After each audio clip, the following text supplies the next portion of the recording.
నమస్తే అమ్మగారు. నమస్తే అండి. ఎలా ఉన్నారు? అమ్ములు బేబీలాగా అలాగే ఉన్నాను.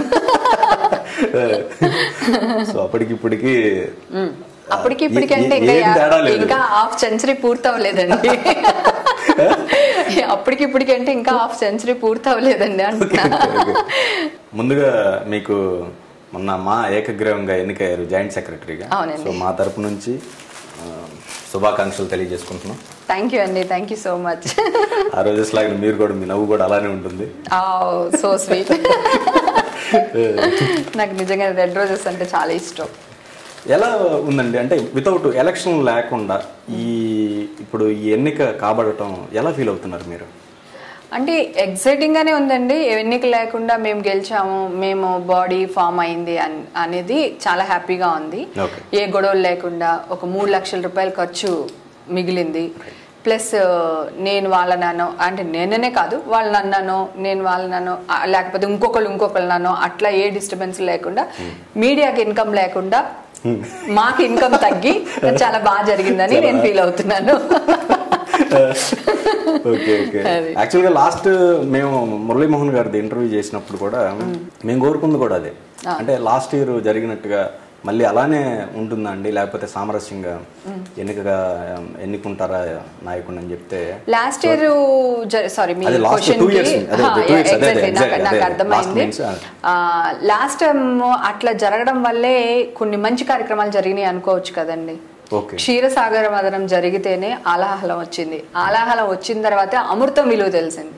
Okay okay okay okay. ఇప్పుడు అవి ఏమీ జరగలేదు, చాలా కూల్ గా ఎలక్షన్ అయిపోతే మళ్ళీ వీళ్ళని కూడా రాజేంద్ర ప్రసాద్ ఇంకో మురళీమోహన్ గారు లాగానే పక్కన పెట్టేవాళ్ళుగా.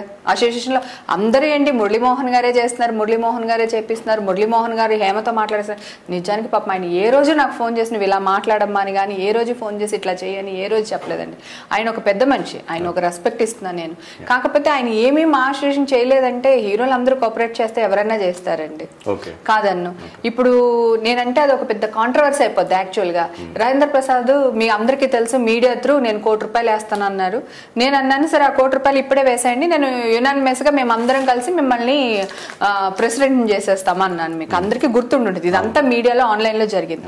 మరి ఆయన ఏం చేయలేకపోయారే? ఇప్పుడు మీరు మీడియా వాళ్ళు ఎవరైనా వెళ్ళి ఆయన ఇంటర్వ్యూ తీసుకున్నారా? ఏమండి మా అసోసియేషన్ మీరు ఎంత చేశారు, ఎన్ని కోట్లు వేశారు, ఏం జరిగింది అని ఏమన్నా అడిగారా? అడగరు. ఇప్పుడు నేను అది అడిగాను అనుకోండి, అది ఒక టాప్ ఆఫ్ ది టౌన్ అయిపోతుంది. అదేంటో మరి నేను నిజమే కదా చెప్తున్నాను. అక్కడ జరగంది నేను చెప్తే మా ఇంటికి వచ్చి చంపేస్తారు వాళ్ళు నన్ను. నేను జరిగింది ఉన్న విషయం ఇట్లా ఉంది, ఇట్లా చెయ్యండి, చేస్తే మంచిది. ఆ రోజు కూడా ఏమన్నాను, ₹1 కోటి వేస్తానంటే మాలో లేని మెంబర్స్ అందరికి చాలా మంచి జరుగుతుందండి. అది నేను చేస్తే ఏంటి, అతను చేస్తే ఏంటి, ఎవరు చేసినా ఒకటే కదా. చేసే మనిషి కావాలి, వాళ్ళని ఆదుకునే ఒక వ్యక్తి కావాలి. సో ఆ వ్యక్తి రాజేంద్ర ప్రసాద్ గారు అయితే మంచిదే కదా. నేను అవతల టీంలో ఉండి కూడా నేను ఇదే మాట్లాడాను. తర్వాత నాగబాబు గారు యాక్చువల్గా అప్పుడు ప్రెసిడెంట్గా ఉన్నప్పుడు నేను చాలా ఎగ్జైటింగ్గా ఉండేదాన్ని అనమాట. అమ్మయ్య నాగబాబు గారు వచ్చారు, మన అసోసియేషన్కి ఏదో ఒక మంచి జరుగుద్ది, ఏదో చేస్తారు. ఎందుకంటే వాళ్ళ చేతిలో పెద్ద ఫ్యామిలీ ఉంది. ఆ ఫ్యామిలీ తలుచుకుంటే చాలు, ఒక చిన్న ప్రోగ్రాం, ఏదో ఎంత చిన్న ప్రోగ్రామ్ చేసినా కూడా అసోసియేషన్కి ఒక ఇల్లు వచ్చేస్తుంది, లేని మెంబర్స్ బాగుపడిపోతారు, నాగబాబు గారు చేయగలుగుతారు అనే ఎక్సైటింగ్లో ఉన్నాను నేను. తర్వాత కట్ చేస్తే ఆయన 2 years తర్వాత ఐఎమ్ సారీ అని చెప్పేసి ఆయన దిగిపోయారు. నేను చాలా ఫీల్ అయ్యానండి. నాకు చిరంజీవి గారి ఫ్యామిలీ అంటే చాలా ఇష్టం, ప్రాణం నాకు చిరంజీవి గారి ఫ్యామిలీ. చిరంజీవి గారు బేసిక్గా నేను చిరంజీవి గారిని చూడడానికి ఇండస్ట్రీకి వచ్చాను నేను మనిషిని. సో ఆయనకి ఏ ఒక్క గౌరవం, ఆయన ఎన్ని అంటే హీస్ ఎ హార్డ్ వర్కర్. నిజంగా ఆయన చూసి ఈ రోజుకు నేర్చుకోవాలి. 150 సినిమాల్లో ఎంత బాగా చేశాడండి. ఈ జనాలు ఏదో ఎక్స్పెక్ట్ చేస్తే దానికి మనం ఏం చేయలేం. కానీ ఈ వయసులో కూడా ఆయన అంత చక్కగా డాన్స్ చేశారు, అంత చక్కగా ఫైట్లు చేసి, అంత చక్కగా కష్టపడి డైలాగ్స్ అసలు ఎంత అందంగా చేశారండి. ఈ వయసులో కూడా ఆయన ఎంత బాగున్నాడు చిరంజీవి. అసలు ఆ సినిమా కంటే, శంకర్ దాదా కంటే కూడా ఈ సినిమాలో బాగున్నాడు. అది హార్డ్ వర్క్ చేస్తేనే అది కనిపిస్తుందండి స్క్రీన్ పైన. ఆయన ఏదో నేను చిరంజీవి కాల్ ఎగరేసేస్తే రాదండి. చిరంజీవి అనేదో ఒక మెగాస్టార్ అనేదో ఆ బిరుదులు కానీ అదంతా ఊరికినే రాదండి, అంత కష్టపడితే వస్తాయి. నాకు వాళ్ళ ఫ్యామిలీ అన్నా నాగబాబు గారు అన్నా అంత ఇష్టం నాకు. ఓకే, ఆ ఫ్యామిలీ అంటే నాకు చాలా ఇష్టం. కానీ నాకు ఇష్టమైన ఫ్యామిలీ వాళ్ళు నా అసోసియేషన్కి మంచి జరిగేటట్టు చేస్తుంటే, ఆహా చూసారా నాగబాబు గారు ఇంత చేశారు, జాగ్రత్తగా ఉండండి, ఒక ఇది ఉంటుంది కదా, నాకు ఒక బలం ఉంటుంది, ఒక ఇది ఉంటుంది, అది లేకుండా పోయిందండి. నేను అది పొరపాటున నాగబాబు గారు మా స్టేషన్కి ఇల్లే లేదు, మురళీమోహన్ గారు ఇన్ని సంవత్సరాలు చేసి అని అన్నారు, ఆన్ మీడియానే అన్నారు ఆయన. అప్పుడు నాకు బాధ కలిగింది, ఈయన తరంలో ఉన్న డబ్బులు ఖర్చు పెట్టేశారు, డబ్బులు మళ్ళీ చేర్చలేదు, ఏదో మళ్ళీ ఈయన వచ్చి ముక్కు ములిగి ఏదో చేశారు కదా, సో ఎందుకు అట్లా ఎగ్నెస్ట్ గా మాట్లాడాలి, పైగా ఇల్లు ఆయన చేత ఆయనే కొని మళ్ళీ ఇల్లు లేదు, ఐ మీన్ ఆఫీస్ లేదు మా అసోసియేషన్, కానీ మళ్ళీ నాగబాబు గారే కమెంట్ చేయడం నాకు కొంచెం బాధ అనిపించింది. నేను ఆ ఒక్క మాట మాట్లాడడం వల్ల లాస్ట్ దాంట్లో హైలైట్ అయిపోయా, మీడియాకి చక్కగా ఒక ఫీడింగ్ అయిపోయాను నేను. అక్కడికి నేను ఏదో రౌడీ లాగా, అసలు హేమ అంటే అసలు రెబలు, చక్కగా నవ్వులు హేమ అని పిలిచేవాళ్ళు నేను ఏ ప్రోగ్రామ్కి వెళ్ళినా, దాని నుంచి ఇప్పుడు రెబల్ హేమ అని పిలవడం మొదలు పెట్టారు. అంటే ఇక్కడ ఏ విషయానన్నా సరే నిజాన్ని నిజంగా ఇది నిజమే కదా, ఇట్లా జరిగింది కదా అని చెప్పడం ఒక రెబల్ క్యారెక్టర్కి ఉండాల్సిన మెయిన్ లక్షణమేమో అనిపించిందండి. అంటే ఆ ఎలక్షన్ చూస్తే పోన్లే, నేను అట్లా చేయడం వల్ల ఆపోజిట్ వాళ్ళు ఏం చేశారు, మేము ఇంతమందికి పెన్షన్స్ ఇస్తాము, ఇంతమందికి మెడికల్ క్లెయిమ్ చేపిస్తాము, ఇన్ని కోట్లు మా అసోసియేషన్కి వేస్తాము అనేది వాళ్ళు ఛాలెంజింగ్గా తీసుకుని బయటకు వచ్చారు వాళ్ళు. సో ఆ ఛాలెంజ్ తీసుకున్నప్పుడు అన్ని చేసినప్పుడు కనీసం ఒక 10% 20% అయినా చేయకపోతే నేను ఊరుకోను కదా, నేను అదే అసోసియేషన్ లో ఉన్నాను. రేపు హేమ అమ్మ ఊరుకోదు, మళ్ళీ నెక్స్ట్ అడిగితే మన సమాధానం చెప్పాలి అనే ఒక ఇది కూడా ఉంటుంది వాళ్ళ దగ్గర. కానీ ఏదేమైనా వాళ్ళు అన్నంత వరకు అయితే ఏమీ చేయలేదు పాపం. అంటే శివాజీరాజు అవనివ్వండి, మన ప్రెసిడెంట్ గారు అవనివ్వండి, ఎవరైనా అయితే పాపం పావల, ₹1 ఎంత పైసా ఎంత వస్తే అంత కష్టపడ్డారు, చేశారు. 32 మందికి పెన్షన్స్ ఇస్తున్నారు వాళ్ళ పేరుతో, మెడికల్ క్లెయిమ్ వాళ్ళందరికీ ఫ్రీ చేశారు. నేను చెప్పాను, ఫ్రీ సర్వీస్ కంటే కూడా, ఫ్రీగా డబ్బులు ఇచ్చే కంటే కూడా వేషాలు ఇచ్చి వాళ్ళకు ₹10 ఇవ్వండి, వేషాలు చేస్తే వాళ్ళ ఎనర్జీ వస్తుంది, వాళ్ళు ఆ ఎనర్జిటీతో వాళ్ళు నా కష్టార్జితో నేను మా ఇంటికి తీసుకెళ్తున్నాననే ఫీలింగ్ ఉంటుంది అనేది ఒకటి నేను స్టార్ట్ చేశాను. దానికి ఒక రూపకల్పన అయితే కల్పించారు, వెళ్తున్నారు, అడుగుతున్నారు, 1-2-3 వేషాలు దొరుకుతున్నాయండి. ఇట్లాగే ఆ రోజు అంత గొడవ జరిగి నేను అంత చేస్తే, నేను అన్న ఒక చిన్న మాటకి ఆ చిన్న పిల్ల మురళీమోహన్ గారు ఏది చెప్తా చెప్పుద్దని ఇంకోటనో, ఆ హేమకు తెలియట్లేదనో, హేమ ₹1 అకౌంట్లో వేసేయమంటాను తన అకౌంట్లో అనుకుంటున్నారేమో అని వీళ్ళు కమెంట్ చేసి, పోనీ నా అకౌంట్లో వేస్తే ఇంకా సంతోషం, వేయలేదు పోనీ కనీసం మా అకౌంట్లో వేసినా ఆనందించేదాన్ని కదా. సో 2 చేయలేదు, నా అకౌంట్లోనే వేయలేదు, మా అకౌంట్లోనే వేయలేదు, మా అసోసియేషన్ అకౌంట్ లో కూడా వేయలేదు. అదొకటే బాధాకరంగా ఉంది. అంటే ఆ అమౌంట్ ఏదో ఒకటి చేసి ఫండింగ్ రేస్ చేసి ఉండుంటే ఈ రోజు ఇంకా బాగుండేదా అనిపించింది. కానీ కష్టపడలేదు, వాళ్ళు అనవసరంగా వచ్చారు, ఆ బోర్డు మా అసోసియేషన్ 2 years నష్టపోయిందని మాత్రం నేను చెప్పనండి. ఎందుకంటే పాపం నిజంగా కష్టపడ్డారు, ఎందుకంటే ఆ గొడవ జరగడం వల్ల కష్టపడ్డారు, ఆ మీడియాకి రావడం వల్ల కష్టపడ్డారు. సో ఇప్పుడు మీడియాకి ఏమీ రాలేదు, కానీ ఇప్పుడు నెక్స్ట్ మేము వచ్చేసాం, కానీ మేము ఏం చేస్తాం ఏమైనా చెప్పావా? ఇప్పుడు ప్రస్తుతానికి ఏం లేదు. ఒకవేళ ప్రమాణ స్వీకారం రోజున మేమందరం ఒక డిసిషన్ తీసుకుని ఏమేం చేయాలి, అసోసియేషన్కి ఏం చేయగలము. యాక్చువల్గా మొన్న శివాజీరాజా గారు బిల్డింగ్ సంబంధించింది ఈ టర్మ్ లో కడతానన్నట్టుగా ఏదో చెప్పినట్టున్నారు. ఎక్కడ చెప్పారు? ప్రెస్ మీట్ లో. ఇప్పుడు మనం ఏం జరిగిన ప్రెస్ మీట్ లో అట్లా ఏమనలేదు, ఇంకా ఏం చెప్పలేదు. నేను అన్నాను, నాకు అంటే బిఫోర్ దట్ అన్నా, ఏది మా ఎలక్షన్ యునానిమస్ అవ్వక ముందు మేము మీటింగ్ పెట్టినప్పుడు నేను అన్నా, నాకు ఎవరున్నా అసోసియేషన్ కి లీడర్ గా నాకేం ప్రాబ్లం లేదు, అటు శివాజీరాజా ఆర్ ఎనీబడి, నాకు అదేం ప్రాబ్లం ఇష్యూ కాదు. కాకపోతే ఈ టర్మ్ అయినా సరే అందరం కలిసి మా అసోసియేషన్కి ఒక మంచి ఆఫీస్ ఏర్పాటు చేసుకోవాలి, అదొక్కటే నా కోరిక అని చెప్పి నేను చెప్పడం జరిగింది. ఇంకా శివాజీరాజా గారు కానీ నరేష్ గారు కానీ ఇంకా వాళ్ళంతటి వాళ్ళు ఇంకా ఏం చెప్పలేదు. కాకపోతే చెప్తారు డెఫినెట్గా. ఇప్పుడు ప్రమాణ స్వీకారం రోజున అంటే ముందే ఎందుకు అనవసరంగా అనే ఉద్దేశం కూడా ఉండొచ్చు కదా, లేకపోతే చెప్పిన తర్వాత చేయకపోతే ఎందుకు బ్లేమ్ అవ్వాలి, సో అన్ని చూసుకుని ప్లాన్ చేసుకుని చేద్దామని కూడా వాళ్ళు అనుకుని ఉండొచ్చు కదా. సో నేను మా ప్రమాణ స్వీకారం రోజు వరకు వెయిట్ చేస్తున్నానండి. ఇప్పుడు ఒక ఫ్యామిలీకి చెందిన నాకు ఎప్పుడు కూడా శివాజీకి ఎగ్నిస్ట్ అనే దానికంటే కూడా, అంటే శివాజీ కూడా తెలియకుండా హేమ తుప్పట్టిన బాణంలాగా హేమని మురళీమోహన్ గారు వాడుతున్నారు అని చెప్పి, వీళ్ళ మీద ప్రయోగిస్తున్నారు అని చెప్పాడు.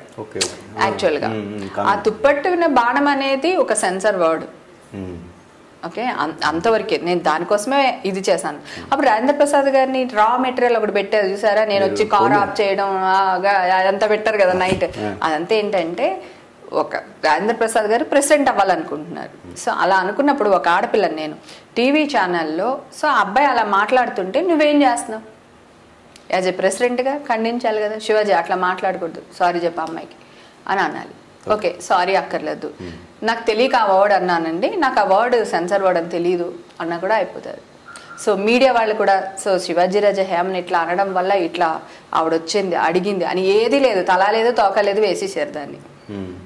దానివల్ల నాకు ఒక మంచి గయ్యాలి రౌడీ ఇట్లాంటి బిరుదులు వచ్చినాయి అనమాట అండి. అక్కడి నుంచి దాని నుంచి వచ్చిన బిరుదులు. నేను పోలీస్ కంప్లైంట్ ఇవ్వడానికి వెళ్ళానండి, ఇవ్వలేదు. ఆ రోజు ఏమైందంటే ఒకటి TV9 ఆఫీస్ దగ్గరే ఇవ్వాలి, అక్కడ ప్రాబ్లం అయింది కనుక అన్నారు. నేను మాదాపూర్లో ఉంటాను కనుక, నా రెసిడెన్స్ మాదాపూర్ కనుక నేను మాదాపూర్ పోలీస్ స్టేషన్కి వెళ్ళి నేను కంప్లైంట్ చేయాలని నేను అనుకున్నాను. సో అప్పటికే అర్ధరాత్రి 10:30-11 అయిపోయింది.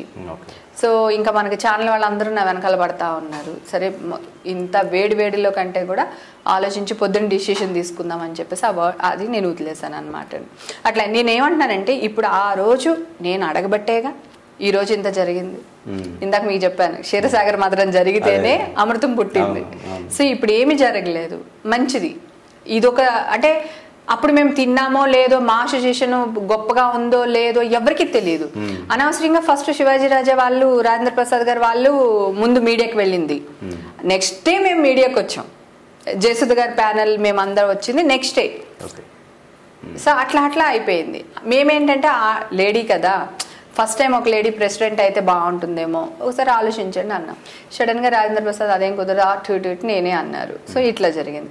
ఏదేం జరిగినా ఎవరు కొట్టుకున్నా ఏం చేసినా ఫైనల్ మాత్రం మా అసోసియేషన్కి మంచి జరగడమే కావాలండి, దానికోసమే ప్రయత్నిస్తున్నాను.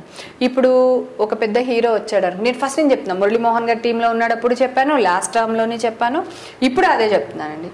ఒక పెద్ద హీరో లేకపోతే ఆ పెద్ద హీరోల ఫ్యామిలీ నుంచి ఒక హీరో, ఒక తర్వాత నెక్స్ట్ కూడా ఇంకొక బిజీగా ఉన్న ఒక హీరో, అట్లా అసోసియేషన్లో హీరోలు వచ్చి టేక్ ఓవర్ చేసుకుంటే ఆ అసోసియేషన్కి ఒక మర్యాద ఉంటుంది. వాళ్ళ కింద మేము పనిచేయడం గౌరవంగా ఉంటుందండి.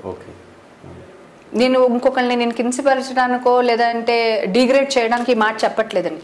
అసోసియేషన్ బాగుపడాలి అంటే మాత్రం ఒక పెద్ద హీరో చేతిలో ఉండాలి. ఉంటే ఆ హీరో మాట ఇంకొక 100 మంది హీరోలు వింటారు, ఒక 100 మంది హీరోయిన్స్ వింటారు.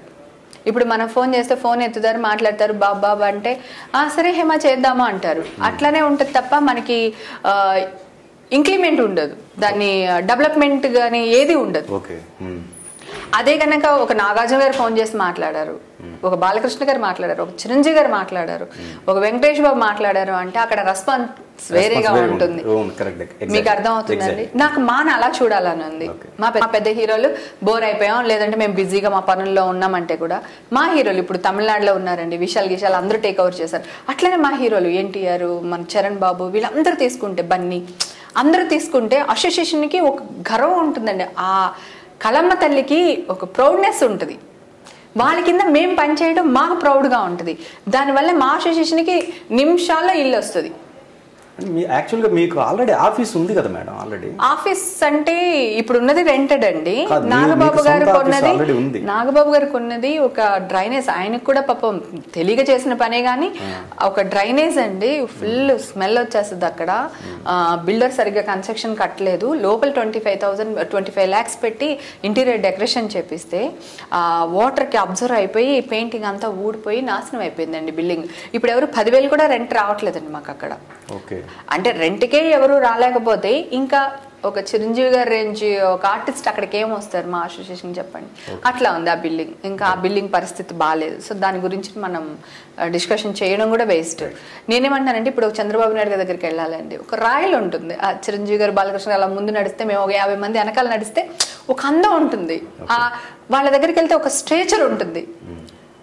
అప్పుడు ఆ సీఎంలు కూడా అరే చిరంజీవి, బాలకృష్ణ అందరు ఇండస్ట్రీ ఏకమైంది అంటే వాళ్ళు వస్తేనే ఏకమైనట్టు. నేను నా కొలీగ్స్, నా క్యారెక్టర్ ఆర్టిస్ట్లో వస్తే అంత కనిపించదండి. అంటే నా స్టేటస్ ఇంతే, నాకు ఇంతవరకే జరుగుద్ది. సో చిరంజీవి గారు వస్తే అంతవరకు జరుగుద్ది, బాలయ్యబాబు వస్తే ఇంకా జరుగుద్ది. నా ఉద్దేశం అదనమాట. వాళ్ళు రావాలి, వాళ్ళు టేక్ ఓవర్ చేసుకోవాలి. ఈ రోజుకి నా బాధ అంతా అదే. పోనీ ఇప్పుడు మా అసోసియేషన్ ఇప్పుడు మేము ఫామ్ అయ్యాం, ఇక్కడ ఇంకొక మంచి జరిగే ఛాన్సెస్ ఉందని నేను ఫీల్ అవుతున్నానండి. ఎట్లా అంటే ఇప్పుడు మేము ఒక హీరో ఫ్యామిలీ కాదు, మేము ఇండస్ట్రీ మొత్తానికి సంబంధించిన వాళ్ళం. సో మేము 4 కాంపౌండ్లలోకి వెళ్ళొచ్చు. చిరంజీవి గారిని బతిమాలుకోవచ్చు, బాబు ఇలా ఉంది, మన వాళ్ళకి ఇలా చేస్తే బాగుంటుంది, మీరు సీఎం గారి దగ్గరికి రండి బాబు, అందరం కలిసి వెళ్దాం ఒకసారి అని అడుగుతాం. అలాగే బాలకృష్ణ గారి ఇంటికి వెళ్ళి అడగగలం. అలాగే మన నాగార్జున గారి దగ్గరికి వెళ్ళి ఒక 10 మంది మేము అడగగలం, అంటే మా టీం అడగగలదు. ఇప్పుడు ఒకే అంటే జనరల్గా మోహన్ బాబు గారు అనో లేదా ఇంకో ఎక్స్వై ఫ్యామిలీస్ అనుకోండి, నేనేం మాట్లాడాలి, నేనేం వెళ్ళాలి అనే ఫీలింగ్ వాళ్ళకు ఉండొచ్చు. లేదా నేను ఎందుకు అన్నిసార్లు ఫోన్ చేయాలి, వాళ్ళు రావచ్చు కదా అనే ఫీలింగ్ వాళ్ళకు ఉండొచ్చేమో, అది నాకు తెలియదు. కానీ ఇప్పుడు మాకు ఆ ఫీలింగ్ ఉండదు.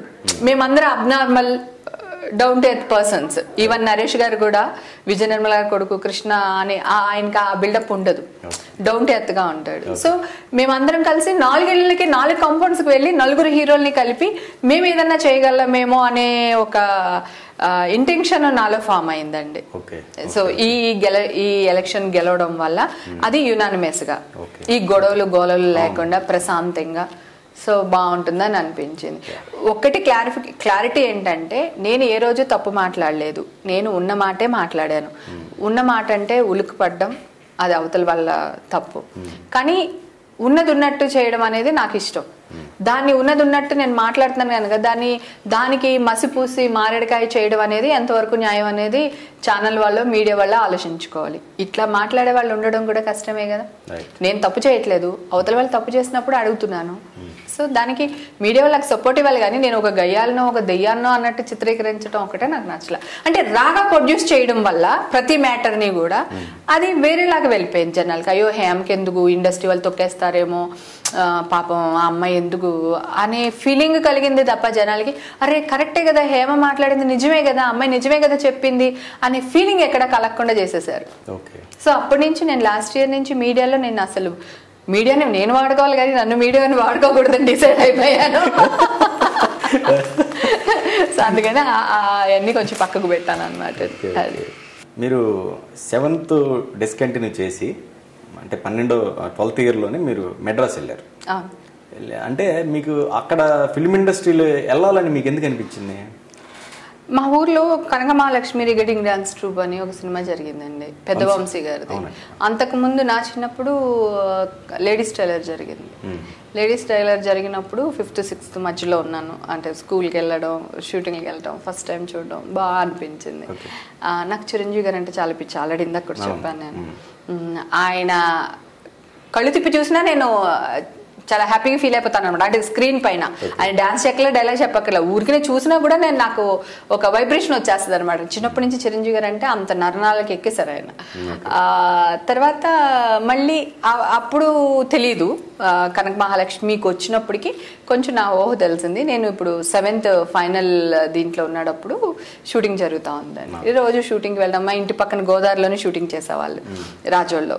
సో షూటింగ్కి వెళ్ళడం, తర్వాత సరదాగా తిరగడం, కొంచెం పెద్దదాన్ని అవడం వల్ల వాళ్ళు కూడా నన్ను ఆ షూటింగ్లో వై విజయ గారు, తర్వాత ఇంకా క్యారెక్టర్ ఆర్టిస్టులు చాలా మంది ఉన్నారు, సంధ్యక్క, వీళ్ళందరూ వాళ్ళు చారు తీసేవాళ్ళు అనమాట. సరదాగా క్యూట్గా వెళ్ళి వాళ్ళ దగ్గర కూర్చోవడం, వాళ్ళకి ఏమన్నా కావాలంటే చింతకాయలు మామిడికాయలు ఏమైనా తెచ్చివ్వడం, ఇట్లాంటి సరదాగా. అంటే చిన్నపిల్లనే కదా, ఆ ఇండియన్ వాళ్ళకి మన ఊరు వచ్చారు, వాళ్ళకి ఎవరొకళ్ళు ఏదైనా కావాలంటే తెచ్చిపెట్టే వాళ్ళు కూడా ఉండాలి కదా. అట్లా వెళ్తూ ఉన్నాను, వాళ్ళు చాలా బాగా మాట్లాడుతూ ఉండేవాళ్ళు అనమాట. అంటే నువ్వు రోజు వచ్చేస్తున్నావు అంటే మాకు డౌట్గా ఉంది, నువ్వు ఇండస్ట్రీకి వచ్చేస్తావేమో అని అనుమానంగా ఉంది, అసలు రావద్దు, ఇండస్ట్రీ అంత మంచిది కాదు, నీకు ఇట్లా కనపడుతుంది కానీ ఇదే ఇండస్ట్రీ కాదు, అది ఇదని పాపం చిన్న ఆ టైంలో వాళ్ళందరూ చెప్తూ ఉండేవాళ్ళండి నాకు. కానీ నాకేంటంటే ఓహో నేను వచ్చేస్తాను అంటున్నారంటే నేను ఎంతో కొంత పని చేస్తానని కదా వీళ్ళ అర్థం. నాకు అట్లా అర్థమైంది. ఇప్పుడు నేను ఇందాక మా అసోసియేషన్ గురించి మాట్లాడినప్పుడు మీడియా వాళ్ళకి అలా అర్థమైతే వేరే వాళ్ళకి ఇంకొకలా అర్థమైంది, నేను ఇలా అనాలనుకున్నా. అట్లా నాకు అలా అర్థమైంది, ఓహో అయితే నేను ఇండస్ట్రీకి రావచ్చు అనమాట, నాకు ఎంతో కొంత ఇది ఉంది, అందుకే వీళ్ళు ఇంత చెప్తున్నారు, రావద్దు అని చెప్తున్నారంటే వచ్చే కాలిబ్రీ నాకు ఉందన్నమాట అని నేను అనుకున్నాను. తర్వాత ఎవరు వచ్చినా ఇండస్ట్రీకి వెళ్తే మాత్రం ఎవరు నీతో మాట్లాడినా ఊరికే సహాయం చేయడు, ఒకటి డబ్బు కోసమో లేదా నిన్ను ఏదైనా చేయడానికో, ఈ రెండిట్లో తప్ప ఎవడు వచ్చి హెల్ప్ చేయడు. ఇండస్ట్రీ ఇది, ఇండస్ట్రీ ఇలాంటిది, ఇలాగే ఉంటారు జనాలు అనేది అప్పుడు బాగా ఒకటికి అంటే ఈవేళ ఇది డిస్కషన్ అనుకోండి, 2 తర్వాత మళ్ళీ ఇదే డిస్కషన్ వచ్చేది, 2 days తర్వాత కూడా ఇదే మాట్లాడేవాళ్ళు, ఇట్లా ఉండేదన్నమాట అండి. సరే నాకు బాగా ఎక్కేసింది. సో మా మదరు వాళ్ళు చెప్పాను ఇట్లా నాకు కూడా ఇండస్ట్రీకి వెళ్ళాలని ఉంది, కొంచెం ఇంట్రెస్ట్ అది ఇది అని చెప్తే అమ్మకు కూడా ఇంట్రెస్ట్ అండి ఫస్ట్ నుంచి, డ్రామాలు నాటకాలు అట్లా ఆవిడకి ఇంట్రెస్ట్ ఉంది కానీ ఆవిడ పాపం చేయలేదు. సో ఓకే నా కూతురు చేస్తుందని ఫీల్ అయ్యారో ఏమో, ఆ ఏజ్లో నాకు అంత నాలెడ్జ్ లేదు. ఓకే వెళ్దామా అనుకున్నామండి. సుమన్ గారి దగ్గర కాస్ట్యూమర్గా మా బాబాయ్ పనిచేసేవాళ్ళు, హీరో సుమన్. అప్పుడు ఆయన బాగా బిజీ, పెద్ద ఫేమస్ యాక్టర్. సో మేము అట్లా ఆయన దగ్గరికి వెళ్ళి వాళ్ళ ఇంట్లో ఉంటూ డాన్స్ క్లాస్కి వెళ్ళి డాన్స్ నేర్చుకుని, మా రాజోల నుంచి ఒక ఫ్యామిలీ కూడా అక్కడ ఉన్నారండి మద్రాసులో. మా రాజోల నుంచి వెళ్ళిన ఒక ఫ్యామిలీ, వాళ్ళ ఇంట్లో నేను మా అమ్మ నెలకి 2000 వాళ్ళకి ఇచ్చేవాళ్ళు. వాళ్ళు నాకు ఫుడ్ అది పెట్టి డాన్స్ నేర్పించడానికి డాన్స్ క్లాస్లో జాయిన్ చేశారు. సో అట్లా స్టార్ట్ అయిందండి నా జర్నీ. తర్వాత అదేమైందంటే వాళ్ళు చాలా పెద్ద ఫ్యామిలీ. అమ్మ ఇచ్చిన 2000 రూపీస్ వాళ్ళకి హార్డ్లీ 10-15 డేస్లో అయిపోయేది. తర్వాత మళ్ళీ అమ్మ పంపించే వరకు వెయిట్ చేయడం అనమాట. కొంచెం వాళ్ళ పరిస్థితి కూడా అంతంత మాత్రంగా ఉంది. ఈ విషయం మా అమ్మకి చెప్తే తీసుకెళ్ళిపోద్దని భయపడి నేనే ఒక పూట తినక అట్లానే ఉండేదాన్ని. నాకు ఆస్తుండి అమ్మ వాళ్ళ రాజులు వెల్ సెటిల్ అండి. ఈవెన్ పెద్ద వంశీ గారు వాళ్ళు మా మేడ దగ్గర కూర్చుని టీలు టిఫిన్లు తినేసి షూటింగ్కి వెళ్ళేవాళ్ళు. ఈవెన్ నరేష్ గారు కూడా మా ఇల్లు తెలుసు. అంటే ఒక మంచి హైఫై అని చెప్పలేను కానీ అప్పర్ మిడిల్ క్లాస్ ఫ్యామిలీ మాది. ఓకే, ఆ మిడిల్ క్లాస్ ఫ్యామిలీలో ఇట్లా ఉండేది అనమాట. అమ్మ తీసుకెళ్ళిపోద్దేమో నాకు తిండి పెట్టట్లేదని చెప్పేసి నేను అసలు అమ్మకి ఎప్పుడు ఏది చెప్పేదాన్ని కాదు. కాకపోతే అమ్మ 2-3 మంత్స్కి ఒకసారి వచ్చి నన్ను చూసినప్పుడు వాళ్ళకి తెలిసిపోతుంది కదండి నేను ఎలా ఉండేదాన్ని వచ్చినప్పుడు, ఇప్పుడు ఎట్లా ఉన్నా. ఆవిడ ఇంకా వద్దులేండి నేను సపరేట్గా ఇల్లు తీసుకుని మా అమ్మాయి నేను కలిసి ఉంటాము, ఒక ఇల్లు చూడండి అని చెప్పి వాళ్ళకి చెప్పింది. మా ఇల్లు ఫస్ట్ రెంట్ తీసుకున్న ఇల్లు పిలియార్ కోవిల్ స్ట్రీట్ టీనగర్లో. టీనగర్ కొడంబ బ్రిడ్జ్ పక్కనే గల్లీ ఉంటుంది. నా ఇంటి పక్కనే ఆలి ఇల్లు అనమాట. సో అక్కడ మాకు ఇల్లు దొరికింది. 250 రూపీస్ రెంట్ అప్పట్లో ఇంటికి. 89లో వెళ్ళాను. 90లో ఇల్లు తీసుకున్నామండి. ఆ ఇల్లు తీసుకునేటప్పుడు పక్కన జూనియర్ ఆర్టిస్ట్ సప్లయర్ రంగా అని ఒక ఆయన ఉండేవారు. ఆయన చాలా ఫేమస్ సప్లయర్ అనమాట అండి అక్కడ చెన్నైలో. మన తెలుగు వాళ్ళకి తమిళ్ మలయాళం అన్ని సినిమాలు చేసేవాడు ఆయన. ఆయన ఇంటి పక్కన ఇల్లు అనమాట అండి మాకు. సో నేను డాన్స్ నేర్చుకుంటూ ఆ ఇంట్లో ఉండే ఆయన నన్ను చూసి నాకు ఫొటోస్ తీపిచ్చి కంపెనీలకి తీసుకెళ్ళి ఈ అమ్మాయి కొత్తగా వచ్చారు, బాగుంది, బాగా మాట్లాడుతుంది, ట్రై చేయండి. ముత్యాల సుబ్బయ్య గారు అట్లా ఒక్కొక్కళ్ళు ఇంట్రడక్షన్ చేశారు. చేయగానే ఫస్ట్ భలే దొంగ ఇలా ఆ ఇయర్లోనే ఒక 5-6 సినిమాలు చేసేసాను అనమాట. ఈ సినిమాలో చేయగానే ఈ సినిమా కో డైరెక్టర్ మేనేజర్ ఇంకో సినిమాకి చెప్పడం, ఇంకో సినిమా. అంటే నేను ఆల్బమ్స్ పట్టుకుని ఎక్కడ తిరగలేదు, నాకు అసలు కొత్త చెప్పులు కొనుక్కోవాల్సిన అవసరం కూడా రాలేదన్నమాట. క్యారెక్టర్స్ వస్తున్నాయి, ఈ సినిమాలో చేశాను అనుకోండి, భలే చెప్పింది ఈ పిల్ల, డైలాగ్స్ బాగుంది అని నెక్స్ట్ సినిమా. అట్లా ఫ్రెండ్ క్యారెక్టర్స్, ఏ హీరోయిన్ అయినా ఫ్రెండ్ నేనే. అప్పుడు అందరికి 300-400 రెమ్యునరేషన్ అనుకోండి, నాకు 600-700, అందరికి 600-700 అనుకోండి, నాకు 1500.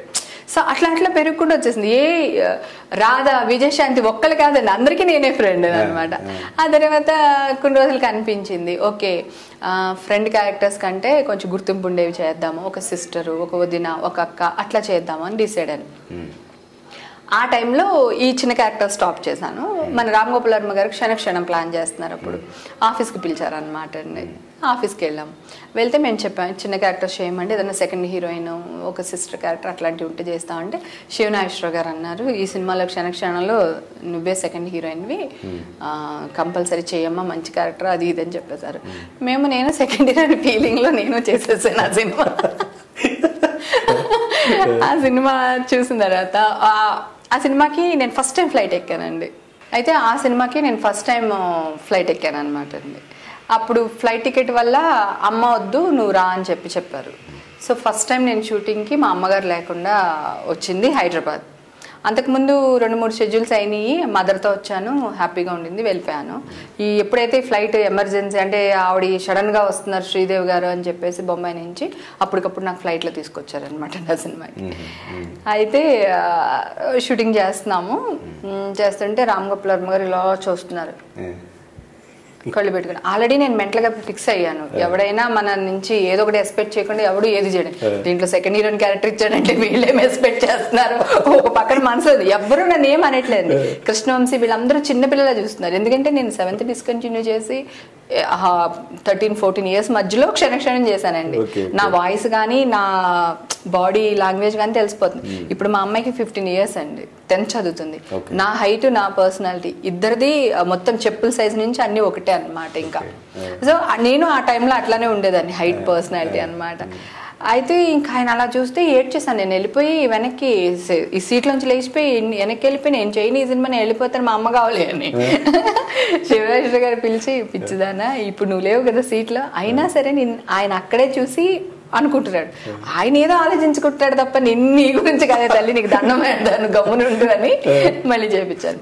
తర్వాత మేము సినిమా రిలీజ్ తర్వాత సెకండ్ హీరోయిన్ అన్నారు కదా అనుకుని సినిమా చూస్తే 4-5 సీన్స్ ఉన్నాయి నావి. ఇదేంటి సార్ సెకండ్ హీరోయిన్ అన్నారు కదా అంటే, అవును ఈ సినిమాలో నువ్వు శ్రీదేవి ఇద్దరే హీరోయిన్స్, శ్రీదేవి తర్వాత ఇంకెవరైనా ఉంటే చెప్పు అన్నాడు ఆయన. నిజంగా సినిమా మొత్తానికి నేను శ్రీదేవి ఇద్దరే అమ్మాయిలండి ఆ సినిమాకి. ఫస్ట్ హాఫ్ లో నేను ఉంటాను, సెకండ్ హాఫ్ ఫారెస్ట్ ఆ గొడవ అంతే, ఇంకా అసలు ఇంకొకరు ఉండే ఛాన్సే లేదు అక్కడ. అందుకనే సెకండ్ హీరోయిన్ అన్నారు. ఇప్పటికీ నన్ను మోసం చేశారు ఆయన. అట్లా ఉండదు. ఇంకా కృష్ణవంశీ వీళ్ళందరూ నాకు చాక్లెట్లు, మన చంద్ర నాగార్జున గారు మేకప్ మెయిన్ బొమ్మలు కొనిచ్చేవారు నాకు. నేను ఆ లొకేషన్ లో ఏడవడం చూసిన తర్వాత అందరికీ నేను చాలా చిన్న పిల్లని అయిపోయాను అనమాట. అట్లా బాగా చూసుకుని చేశారండి. ఆ మూవీకి ఆ ఎక్స్పీరియన్స్ అనమాట. ఫ్లైట్ ఎక్కడం ఒకటి, ఆయన అట్లా చూస్తున్నారు అనే ఒక భయం అట్లా ఉండేదన్నమాట. మంచి ఎక్స్పీరియన్స్. క్షణక్షణానికి నాకు చాలా మంచి పేరు వచ్చిందండి. చెప్పాలంటే క్షణక్షణం ఇంకా నాకు ఫుడ్ పెడుతుంది. ఓకే, అంటే ఆ క్షణక్షణంలో అప్పుడు చూసిన అసిస్టెంట్ డైరెక్టర్లు, రైటర్లు, ఇండస్ట్రీకి రాని రైటర్లు, ఇండస్ట్రీకి రాని డైరెక్టర్లు కూడా ఆ సినిమా నుంచి నాకు ఫ్యాన్స్. ఈవెన్ త్రివిక్రమ్ గారు కూడా ఒక రోజు చెప్పారు, మీరు క్షణక్షణంలో బాగా చేశారండి, నేను ఆ సినిమా చూసి గుర్తుపెట్టుకుని మీకు నువ్వు నాకు నచ్చావు మీరు కావాలని అడిగానండి అన్నారు ఆయన.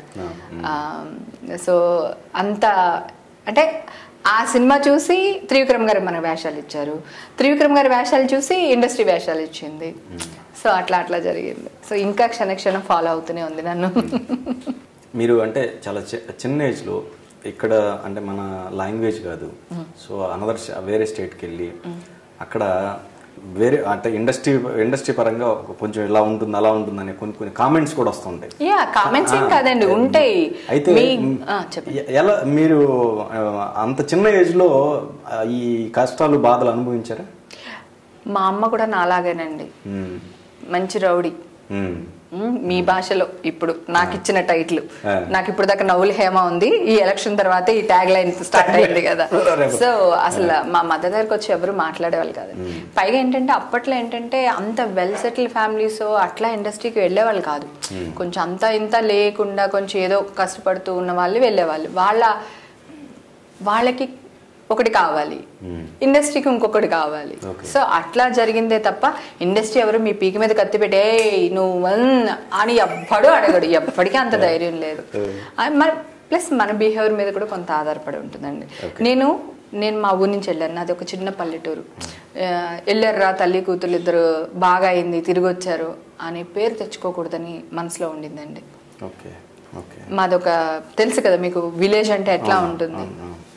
ఆ విలేజ్ నుంచి నేను వెళ్ళినప్పుడు నా ఊర్లో మా అమ్మాయి హేమ అని గర్వంగా చెప్పుకోవాలి నా వాళ్ళని. ఫస్ట్ నుంచి ఆ ఫీలింగ్ బాగా ఉండిందండి.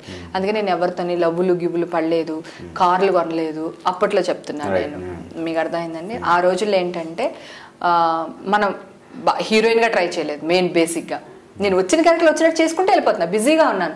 నేను ఖాళీగా ఉండుంటే సెకండ్ థాట్ వచ్చేదేమో, రెంట్ కట్టాలి లేదా తినాలి లేదా ఇంకొకటి ఏదన్నా నా మీద ప్రెషరైజ్ వస్తే నేను సెకండ్ థాట్ ఆలోచించేదాన్నేమో. నాకు అసలు ఎక్కడా నాకు ఆ ప్రెషరైజ్ రానివ్వలేదండి మా ఇండస్ట్రీ. వచ్చిన ఛాన్సెస్ వస్తూనే చేసిన దాన్ని చేస్తూనే ఉన్నాను, బిజీగా వెళ్తూనే ఉన్నాను, నాన్ స్టాప్గా జరుగుతూనే ఉంది. తర్వాత నేను ఎప్పుడు కూడా ఎవరిని నమ్మలేదు, ఎవరిని లవ్ చేయలేదు, మా ఇంటి దాకా ఎవరిని రానివ్వను. నా ఫ్రెండ్ సర్కిల్లోనే నా గురించి మాట్లాడుకుంటారు. దీని ఇంటికి వస్తే టీ కూడా ఇవ్వదంటే, మన అసిస్టెంట్ డైరెక్టర్ అన్నాడంటే ఎందుకు నేను ఆ అబ్బాయికి టీ ఇవ్వాలి? ఆ టీ ఇచ్చినంతసేపు నాతో మాట్లాడాలి ఆ అబ్బాయి. పక్కింటి వాళ్ళు ఎదురింటి వాళ్ళు చూసి మనల్ని ఏమనుకుంటారు, ఏంటి అబ్బాయి రోజు వస్తున్నాడు ఇలా టీలు కాఫీలు ఇచ్చి పంపిస్తున్నారు, ఏదైనా ఒక గాసిప్ వస్తుంది. ఎందుకు మన ఆ ఛాన్స్ ఇవ్వాలి? ఏంటి బాబు పని ఏదన్నా ఉంటే అంకుల్కి చెప్పండి, అంకుల్ ఉన్నారు కదా అంకుల్ చూసుకుంటారు అని మమ్మీ కూడా అనేది. మమ్మీ కూడా ఏంటంటే ఫుల్ గోల్డ్ గాజులు ఇవన్నీ వేసుకుని వచ్చి అట్లా కూర్చునేవారు లొకేషన్లో. సో అమ్మని చూసేసరికి కొంత అవతల వాళ్ళకి ఏదైనా ఇంటెన్షన్ ఉన్నా కూడా బయటపడేవాళ్ళు కాదు. కానీ నేను ఇప్పుడు కూడా చెప్తున్నానండి, ఇండస్ట్రీ నా క్యారెక్టర్ పైన కూడా ఆధారపడి ఉంటుంది. నేను జెన్యున్గా చేయాలనుకున్నాడు. అప్పుడు నేను వర్క్ చేస్తున్నాను, హార్డ్ వర్క్ చేస్తున్నాను, సినిమాలు వస్తున్నాయి, వెళ్తూ ఉంది, నాకు డబ్బులు వస్తూ ఉంది, నాకు ఇంకొక థాట్ ఎందుకు వస్తుంది? తర్వాత హీరోయిన్గా ట్రై చేసే వాళ్ళకి అప్పట్లో కొంత ప్రాబ్లం ఉందండి.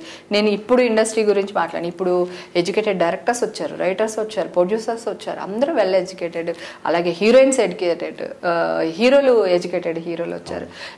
అప్పుడు కూడా కత్తి పీకి మీద పెట్టి ఎవడు కూడా నువ్వు వస్తేనే అని, లేదా నేను చంపేస్తాను, యాసెట్ పోస్తాను అన్న వాళ్ళు ఎవరు లేరండి. ఆ రోజుల్లో కూడా ఇప్పుడు ఆడ మగ మీరు ఆఫీస్లో పనిచేస్తున్నారు, మీకు సంబంధించిన మీ కొలిగ్ ఉండొచ్చు, మీకు ఇష్టమైతే ఏదైనా జరగవచ్చు. కానీ పంతంగా మీరు ఫోన్ చేసి నేను డైరెక్టర్ ఇప్పుడు ఈ ఛానల్కి నేను పుడింగి అంటే అమ్మాయి పోరా పని చూసుకోరా బోక అంటుంది. మీకు అర్థమైందా? ఇప్పుడు అట్లా ఉంది రేంజ్. సో అప్పుడు అట్లానే ఉండేదండి. ఏదైనా సరే మన బిహేవియర్ మీద కొంత ఆధారపడి ఉంటుందని నా ఫీలింగ్. నన్ను ఎవరు బ్లాక్మెయిల్ చేయలేదు, ఏంటి పరిస్థితి అని ఎవరూ అడగలేదు. సో నన్ను హీరోయిన్గా చేస్తానని చాలామంది వచ్చారు. నేను చెప్పాను సరే ముందు హీరోయిన్గా చేయండి, మాకు కొంత డబ్బులు బ్యాంకులో వేయండి, సో ఫర్దర్గా చూద్దాం, మీరు ఏమనుకుంటున్నారో మాకు ఇంతవరకు క్లారిటీగా చెప్పట్లేదు, మీరు ఫ్యూచర్ గురించి ఫ్యూచర్ ఆలోచిద్దాం. ఇప్పుడు మా అమ్మాయి హీరోయిన్గా చేయాలనుకోవట్లేదు, మంచి క్యారెక్టర్ ఆర్టిస్ట్ అవుతుంది, సో మేము ఇలాగే హ్యాపీగా ఉన్నాం. సో అనేది మేము లైన్గా మా అమ్మ దగ్గరికి వచ్చి ఎవడన్నా గోకినా, ఎవడన్నా రేపు 1 కోటి రూపాయలు వస్తాయి లేదా 10 లక్షలు ఇస్తారు మరి ఏంటి అని ఎవడన్నా అంటే కూడా మా అమ్మ ఒకటే అనేది, ఇండస్ట్రీలో పైకి వస్తే మా అమ్మాయి వస్తుంది, లేదా మా ఊరు తీసుకెళ్ళి ఏ కానిస్టేబుల్గా ఏ ఆర్టీసీ డ్రైవర్కి ఇచ్చి పెళ్లి చేసేస్తాను, హ్యాపీగా లైఫ్ సెటిల్ అయిపోద్ది మాకు, మీరు ఇలాంటివి మా దగ్గర పెట్టకండి, మీరు రెమ్యునరేషన్ కావాలంటే తక్కువ ఇవ్వండి, హీరోయిన్గా చేపిస్తారు. ఇట్లా మాట్లాడేదండి అమ్మ ఇప్పుడు కూడా. ఇండస్ట్రీలో పైకి రాకపోతే పెళ్లి చేస్తాను అనేది మా అమ్మ అసలు నేను బస్సు ఎక్కిన దగ్గర నుంచి ఈ రోజు వరకు కూడా అలాగే ఉందండి అమ్మ ఫీలింగ్. నా కూతుర్ని నేను వేరేలాగా చూడదలుచుకోలేదు, ఎప్పుడు నా కూతురు అట్లానే ఉండాలి. నేను నా ఫ్రెండ్స్ కూడా చెప్తా, మా అమ్మ ఎప్పుడు ఏ రోజు కూడా నువ్వు ఇలా చెయ్యి నాకు ఇలా 1 రూపాయి తీసుకురా అని ఈ రోజు వరకు మా అమ్మ నన్ను అనలేదు. ఈ రోజు కూడా మా అమ్మకి నేనేం పెట్టినండి, నేను ఇంత సెలబ్రిటీని ఇంత సంపాదిస్తున్నాను కదా, తన కాళ్ళ మీద తను సంపాదించుకున్నదే, రేపు తనకి ఏదన్నా జరిగితే మాకే బోల్డ్ ఆస్తులు వస్తాయి అమ్మ తరపు నుంచి. ఆవిడ అంత తెలివైన ఆవిడండి, ఆవిడ అసలు చదువుకోలేదు, ఇంట్రెస్ట్ బిజినెస్ అది చేస్తారు. అప్పటి నుంచి నా చిన్నప్పటి నుంచి 2 రూపాయలు ఇస్తే పావల ఇంట్రెస్ట్ అప్పుడు అట్లా అనమాట అండి. సో అది ఎప్పుడు నేను ఫేస్ చేయలేదండి అసలు. జనరల్గా ఇప్పటికి కూడా నా దగ్గర ఆ విషయం మాట్లాడడానికి చాలా మంది భయపడతారు. అది ఇండస్ట్రీకి కాదు, ఇప్పుడు మీడియా వాళ్ళకి కూడా తెలిసిపోయింది ఆ విషయం. మీరు ఇంత కాదు సార్, ఇంత నేను ధైర్యంగా మాట్లాడగలుగుతున్నాను అంటే నా ఫాస్ట్ టెన్స్ ఎంత బాగుంటే నేను ఇప్పుడు ఇంత ధైర్యంగా ఉంటాను. మీకు అర్థమైందా? నేను ఫాస్ట్ టెన్స్ లో నేను ఏదైనా పిచ్చి పనులు చేస్తుంటే డెఫినెట్ గా ఈ రోజు మీరు అడుగుతారు ఏంటి మేడం ఇప్పుడు బాగా ఫోర్స్ కొడుతున్నారు, మరి ఆ రోజుల్లో మరి మీరంతా XYZ అని మీరే మాట్లాడతారు. సో ఎవ్వరికి మాట్లాడే ఛాన్స్ నేను ఇవ్వలేదండి ఈ రోజు వరకు, ఇంకా అసలు ఫ్యూచర్లో ఇచ్చే ఛాన్సే ఉండదు. అది మన బిహేవియర్ మీద ఆధారపడి ఉంటుందండి. ఏ ఫీల్డ్ అయినా సరే, ఈ ఆఫీస్ అవనివ్వండి, ఎమ్మెల్యే అవనివ్వండి, ఎంపీ అవనివ్వండి, కలెక్టర్ అవనివ్వండి, లాయర్ అవనివ్వండి, ఆడవాళ్ళందరూ మగాళ్ళ మధ్యలోనే బతుకుతున్నాం. తప్పు అనేది అక్కడ జరగచ్చు, ఇక్కడ జరగచ్చు. ఇప్పుడు అసలు తప్పు అనేది తప్పు కాదనే అంటున్నారు. ఆ రోజుల్లో ఇంకా ఫీలింగ్స్ ఉండేవి, ఈ రోజు జనాలకి అసలు అలాంటిది ఏం లేదు అసలు. అలా నేను అప్పటి నుంచి ఇలాగే ఉన్నానండి, ఇలాగే ఉంటాను. ఇండస్ట్రీలో గుర్తింపు రావడం కోసం ఎన్ని ఇయర్స్ పెట్టింది మేడం? క్షణానికి కొంచెం గుర్తింపు వచ్చిందండి. అంటే అప్పటికి ఎన్ని ఇయర్స్ పెట్టింది మేడం? నేను ఇండస్ట్రీకి వెళ్ళడమే క్యారెక్టర్స్ చేయడం మొదలు పెడతాను. 89 నుంచి చేసేస్తున్నాను. క్షణక్షణం అంటే 90లో షూటింగ్ అయింది, 91 లో ఇది అయిపోయింది. అదే అంటున్నాను కదా, నేను స్ట్రగుల్ అయింది కానీ ఆఫీసులకు వెళ్ళిన అసలు నేను తినగా ఫోటోలు తీయించింది కూడా లేదండి. జనరల్గా ఒక ఆల్బమ్ అది ఉంటాయి కదా, అవి కూడా నేను అసలు తీయించలేదు. కాకపోతే ఇది కెమెరా, నేను డైలాగ్ చెప్తున్నాను, ఈవిడ శ్రీదేవి, ఆయన రామ్ గోపాల్ వర్మ, ఆ భయం లేదు, నాకు ఫియర్ లేదు, అందుకని నేను తొందరగా రాణించగలిగాను. అది జాన్ గారితో మీ వివాహానికి ఇండస్ట్రీ తరఫున ఎవరెవరు హెల్ప్ చేశారు? యాక్చువల్గా హెల్ప్ ఏం లేదు, ఆయన డైరెక్ట్గా వచ్చి మ్యారేజ్ చేసుకుంటున్నారు. ఆ విషయం నచ్చింది, నేను ఓకే చేశాను. అయితే పెళ్లి కొంచెం సీక్రెట్గా చేసుకుందాము, మా పేరెంట్స్కి చెప్పకుండా వాళ్ళ పేరెంట్స్కి చెప్పకుండా చేసుకుందాం అనేది డిసైడ్ అయ్యామన్నమాట. ఎందుకంటే కొంతవరకు వాళ్ళ ఇంట్లో తెలిసిపోయింది, వాళ్ళ ఇంట్లో వాళ్ళు వచ్చి మా అమ్మకి చెప్పేశారు. మా అమ్మ తుక్కు రేగొట్టేసింది నన్ను. ఒక హ్యాంగర్ బట్టలు హ్యాంగర్ మొత్తం ఇరిగిపోయింది. తర్వాత ఇంకా వాళ్ళకి మాకు చెప్పకుండా చేసేసుకుందాం అనేది డిసైడ్ అయిపోయానండి. అప్పుడు కృష్ణవంశీ, మన తర్వాత జేడి చక్రవర్తి, ఉత్తేజ్, వీళ్ళందరూ నా పెళ్ళికి సంతకాలు పెట్టడానికి వస్తా అన్నారు. రిజిస్టర్ మ్యారేజ్ మాది యాక్చువల్గా. కానీ పెళ్లి రోజుకి ఎవరు రాలేదు, ఎందుకంటే మా బావగారు చాలా పెద్ద డైరెక్టర్ అండి అప్పుడు. కృష్ణవంశీ వీళ్ళందరూ కూడా స్ట్రగ్లర్స్ అప్పుడు, క్షణక్షణం అప్పుడు they are strugglers only. Assistant director, ADs అట్లానే ఉన్నారు అనమాట. వచ్చేస్తున్నారు, తెల్లారి కట్ చేస్తే ఒకళ్ళు రాలేదండి. కాకపోతే నేను ఒక పోలీస్ ఆఫీసర్ ఇంట్లో రెంట్కుండేదాన్ని ఇక్కడ. వాళ్ళ ఫ్యామిలీ వచ్చి మ్యారేజ్ చేశారు. ఎందుకంటే యాక్చువల్గా జాన్ గారు ముస్లిము, నా ఇంటి ఓనర్ ముస్లిమ్స్. ఆయన ఎస్కే బషీర్ అని పోలీస్ ఆఫీసర్ అండి అప్పుడు. ఆయన వాళ్ళ ఇంట్లో రెంట్కుండేదాన్ని అనమాట. సో ఆయన వచ్చి సైన్ చేసి మ్యారేజ్ చేశారు. సెకండ్ లాగానండి, నేను మా ఇంట్లో ఉన్నాను, ఆ అబ్బాయి వాళ్ళ ఇంట్లోనే ఉన్నారు. తర్వాత ఎప్పటికో చెప్పాం, ఒక 6 monthsకో 7 monthsకో మ్యారేజ్ అయిపోయింది. ఆ తర్వాత ఇంకా యాక్ట్ చేయొద్దు, కొన్ని రోజులు స్టాప్ చేసేసాయి. కొన్ని రోజులని కాదు, అసలు యాక్ట్ చేయొద్దు అన్నారు. సుమారు తలరాత ఇక్కడ ఉంటే అక్కడ ఎట్లా ఉంటాను చెప్పండి. మళ్ళీ కొన్ని రోజుల తర్వాత ఇండస్ట్రీకి వచ్చేసాం. పూరి జగన్నాథ్ గారు మ్యారేజ్ మీరే చేశారు కదా, మీరు దగ్గరుండి ఆ లవ్ స్టోరీ అప్పుడు మొత్తం. అవునండి, అంటే నాకు సింగిల్ ఎపిసోడ్ చేసేవాళ్ళం అండి దూరదర్శన్కి అప్పట్లో. జగన్ అనే డైరెక్టరు, ఎవరో ప్రొడ్యూసర్, చిన్న చిన్న కుర్రాళ్ళు వాళ్ళు ప్రొడ్యూసర్స్. నాకు ఒకదానికే పేమెంట్, వాళ్ళందరూ ఫ్రీ. జగన్ అన్నతో సహా అందరూ ఫ్రీ పాపం. జగన్ అన్నకి ఆ రోజు గడుస్తూ ఉండేది అనమాట. అట్లా ఉండేవాళ్ళు. ఎందుకు అన్నయ్య నాకు బాగా నచ్చేశారు. నేను బాగా క్లోజ్ అయ్యి ఇంటిమేసీ ఉన్నది అంటే ఆ అబ్బాయి ఒక్కడితోనే అనమాట. మా మదర్ కూడా ఒక డొక్కు స్కూటర్ ఉండేది మా అన్నయ్య దగ్గర. ఆ డొక్కు స్కూటర్లు ఎక్కి రిహార్సల్కి వెళ్ళేవాళ్ళం. నేను మా అన్నయ్యతో వెళ్ళేదాన్ని, మా అమ్మాయి ఎవరితో పంపించదండి, ఎందుకు మరి జగన్తో పంపించేది. అట్లా ఆ అబ్బాయి కూడా చాలా మంచోడు, నైస్ మ్యాన్. తర్వాత అట్లా ఇంకా సొంత అన్నయ్య లాగా ఏదో ఆ అబ్బాయి మీద నాకు ఒక ప్రేమ, ఒక అభిమానం ఏర్పడిపోయింది. ఇంకా ఆ పీరియడ్లోనే నాకు మ్యారేజ్ ఇవన్నీ జరగడం, జాన్ గారు వీళ్ళందరూ రావడం. సో జగన్ అని ఇంక నాతోనే అంటే చాలా క్లోజ్ అయిపోయాడు అనమాట అండి. ఇంకా వారికి ఏదన్నా ఉంటే మా ఇంటికి రావడం, మంచైనా చెడైనా సరే నాతోనే కూర్చోవడం, ఇట్లా ఉండేది. తర్వాత ఇంకా తను ఏమన్నానంటే, సరే మేము పైన ఇంట్లో ఉంటున్నాము, ఇల్లు కొనుక్కున్నాము, ఒక చిన్న ఇల్లు. సో తన కింద ఇంటిలో రెంట్కి ఇప్పించాను, తను రెంట్కి ఉండాలి. మా హస్బెండ్ దగ్గర కొట్టేసిన పోపుల డబ్బులన్నీ మా అన్నయ్యకి వాడి ఖర్చులకి ఇచ్చేదాన్ని అనమాట. మళ్ళీ వాడికి ఎప్పుడో ఏ స్క్రిప్ట్ రాసినప్పుడు ఏదో డైరెక్షన్ చేసినప్పుడు 4 రూపాయలు వస్తే మళ్ళీ నా 2 రూపాయలు నాకు తిరిగి ఇచ్చేవాడు. సో అట్లా అనమాట. జగన్ అనేది నాది ఒక వింత రిలేషన్ అని చెప్పాలి. అదేంటో జగన్ అన్నికి నేను 2000 ఇచ్చే స్టేజ్ లో ఉన్నాడప్పుడు వాడు 10,000 అప్పు అడిగేవాడు. వాళ్ళ నాన్నగారు చెప్పారు ఈ విషయాలన్నీ నాకు. అంటే మేము జనరల్ గా మర్చిపోయాం, కానీ ఆయన ఒక రోజు అన్నారు అనమాట ఇట్లా. తర్వాత నేను 10,000 ఇచ్చే రేంజ్ కి మా హస్బెండ్ మంచి కెమెరామెన్ అయ్యారు, నాకు కొంచెం బాగా ఇన్కమ్ వస్తుంది. నేను 10,000 రేంజ్కి వెళ్ళినప్పుడు వాడు 1,00,000 రూపాయలు కావాలి, ఎట్లా అని చూడవే అట్లా ఉండేది అనమాట. సో నేను 1,00,000 అప్పిచ్చే స్టేజ్ కింద వచ్చినప్పుడు 1,00,000 ఎంత సరిపోద్ది, ఇప్పుడు 1 కోటి రూపాయలు కావాలి, ఇన్కమ్ ట్యాక్స్ పట్టుకున్నారు. అప్పుడు రవితేజ సినిమా జరిగినప్పుడు ఇన్కమ్ ట్యాక్స్ రైడ్ జరిగింది కదండి, ఆ టైంలో అనమాట. ఇప్పుడు ఈ 1,00,000 నేను తీసుకెళ్ళి టేబుల్ మీద 2 లక్షలు పెట్టి దాంట్లో డబ్బులు ఉన్నాయి, ఖర్చు పెట్టుకో, తర్వాత చూసుకుందాంలే అని చెప్పేసి అన్న. అంటే సీజ్ చేసేస్తారు కదా అప్పట్లో, ఎవరైనా ఇప్పటికైనా అదే జరుగుద్ది అనుకోండి. సో ఈ ఖర్చులకు పెట్టుకో, కావాలంటే అప్పుడు చూసుకుందాం అన్నా అనమాట. అది నవ్వుకుని ముందు తీసుకెళ్ళి ఇంటికి ఈ 2 లక్షలు మూల కూడా రావు ఇప్పుడు మనకి, 1 కోటి రూపాయలు కావాలన్నాడు అప్పుడు యాక్చువల్గా.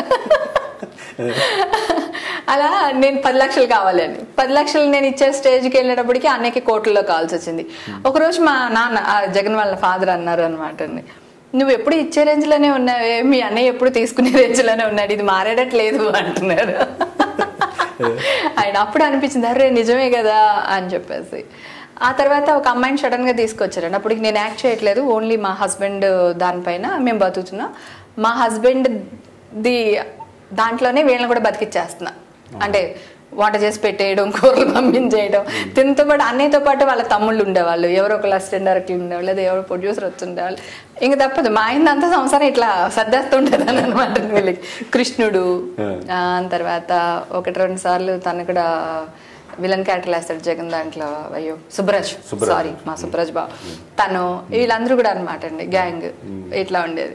సడన్ గా ఒక రోజు వచ్చి నేను ఈ అమ్మాయిని ప్రేమిస్తున్నాను, పెళ్లి చేసుకోవాలనుకుంటున్నాను, తీసుకొచ్చి చూపించాడు.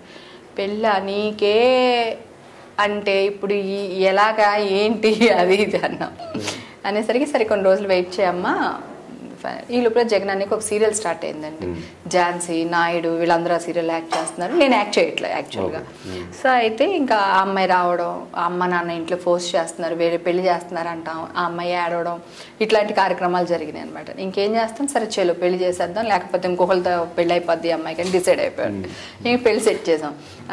ఝాన్సీ ఒక 600-700 వేసి ఒక తాళి పట్టుకొనింది. నేను అంటే మా రేంజ్ అప్పుడు అట్లానే ఉండింది, జాన్ గారు సంపాదన, మేమేదో ఉన్నదానికి మేనేజ్ చేస్తున్నాను నేను, వీళ్ళందరికీ హెడ్ మాత్రం నేనే అప్పుడు కూడా.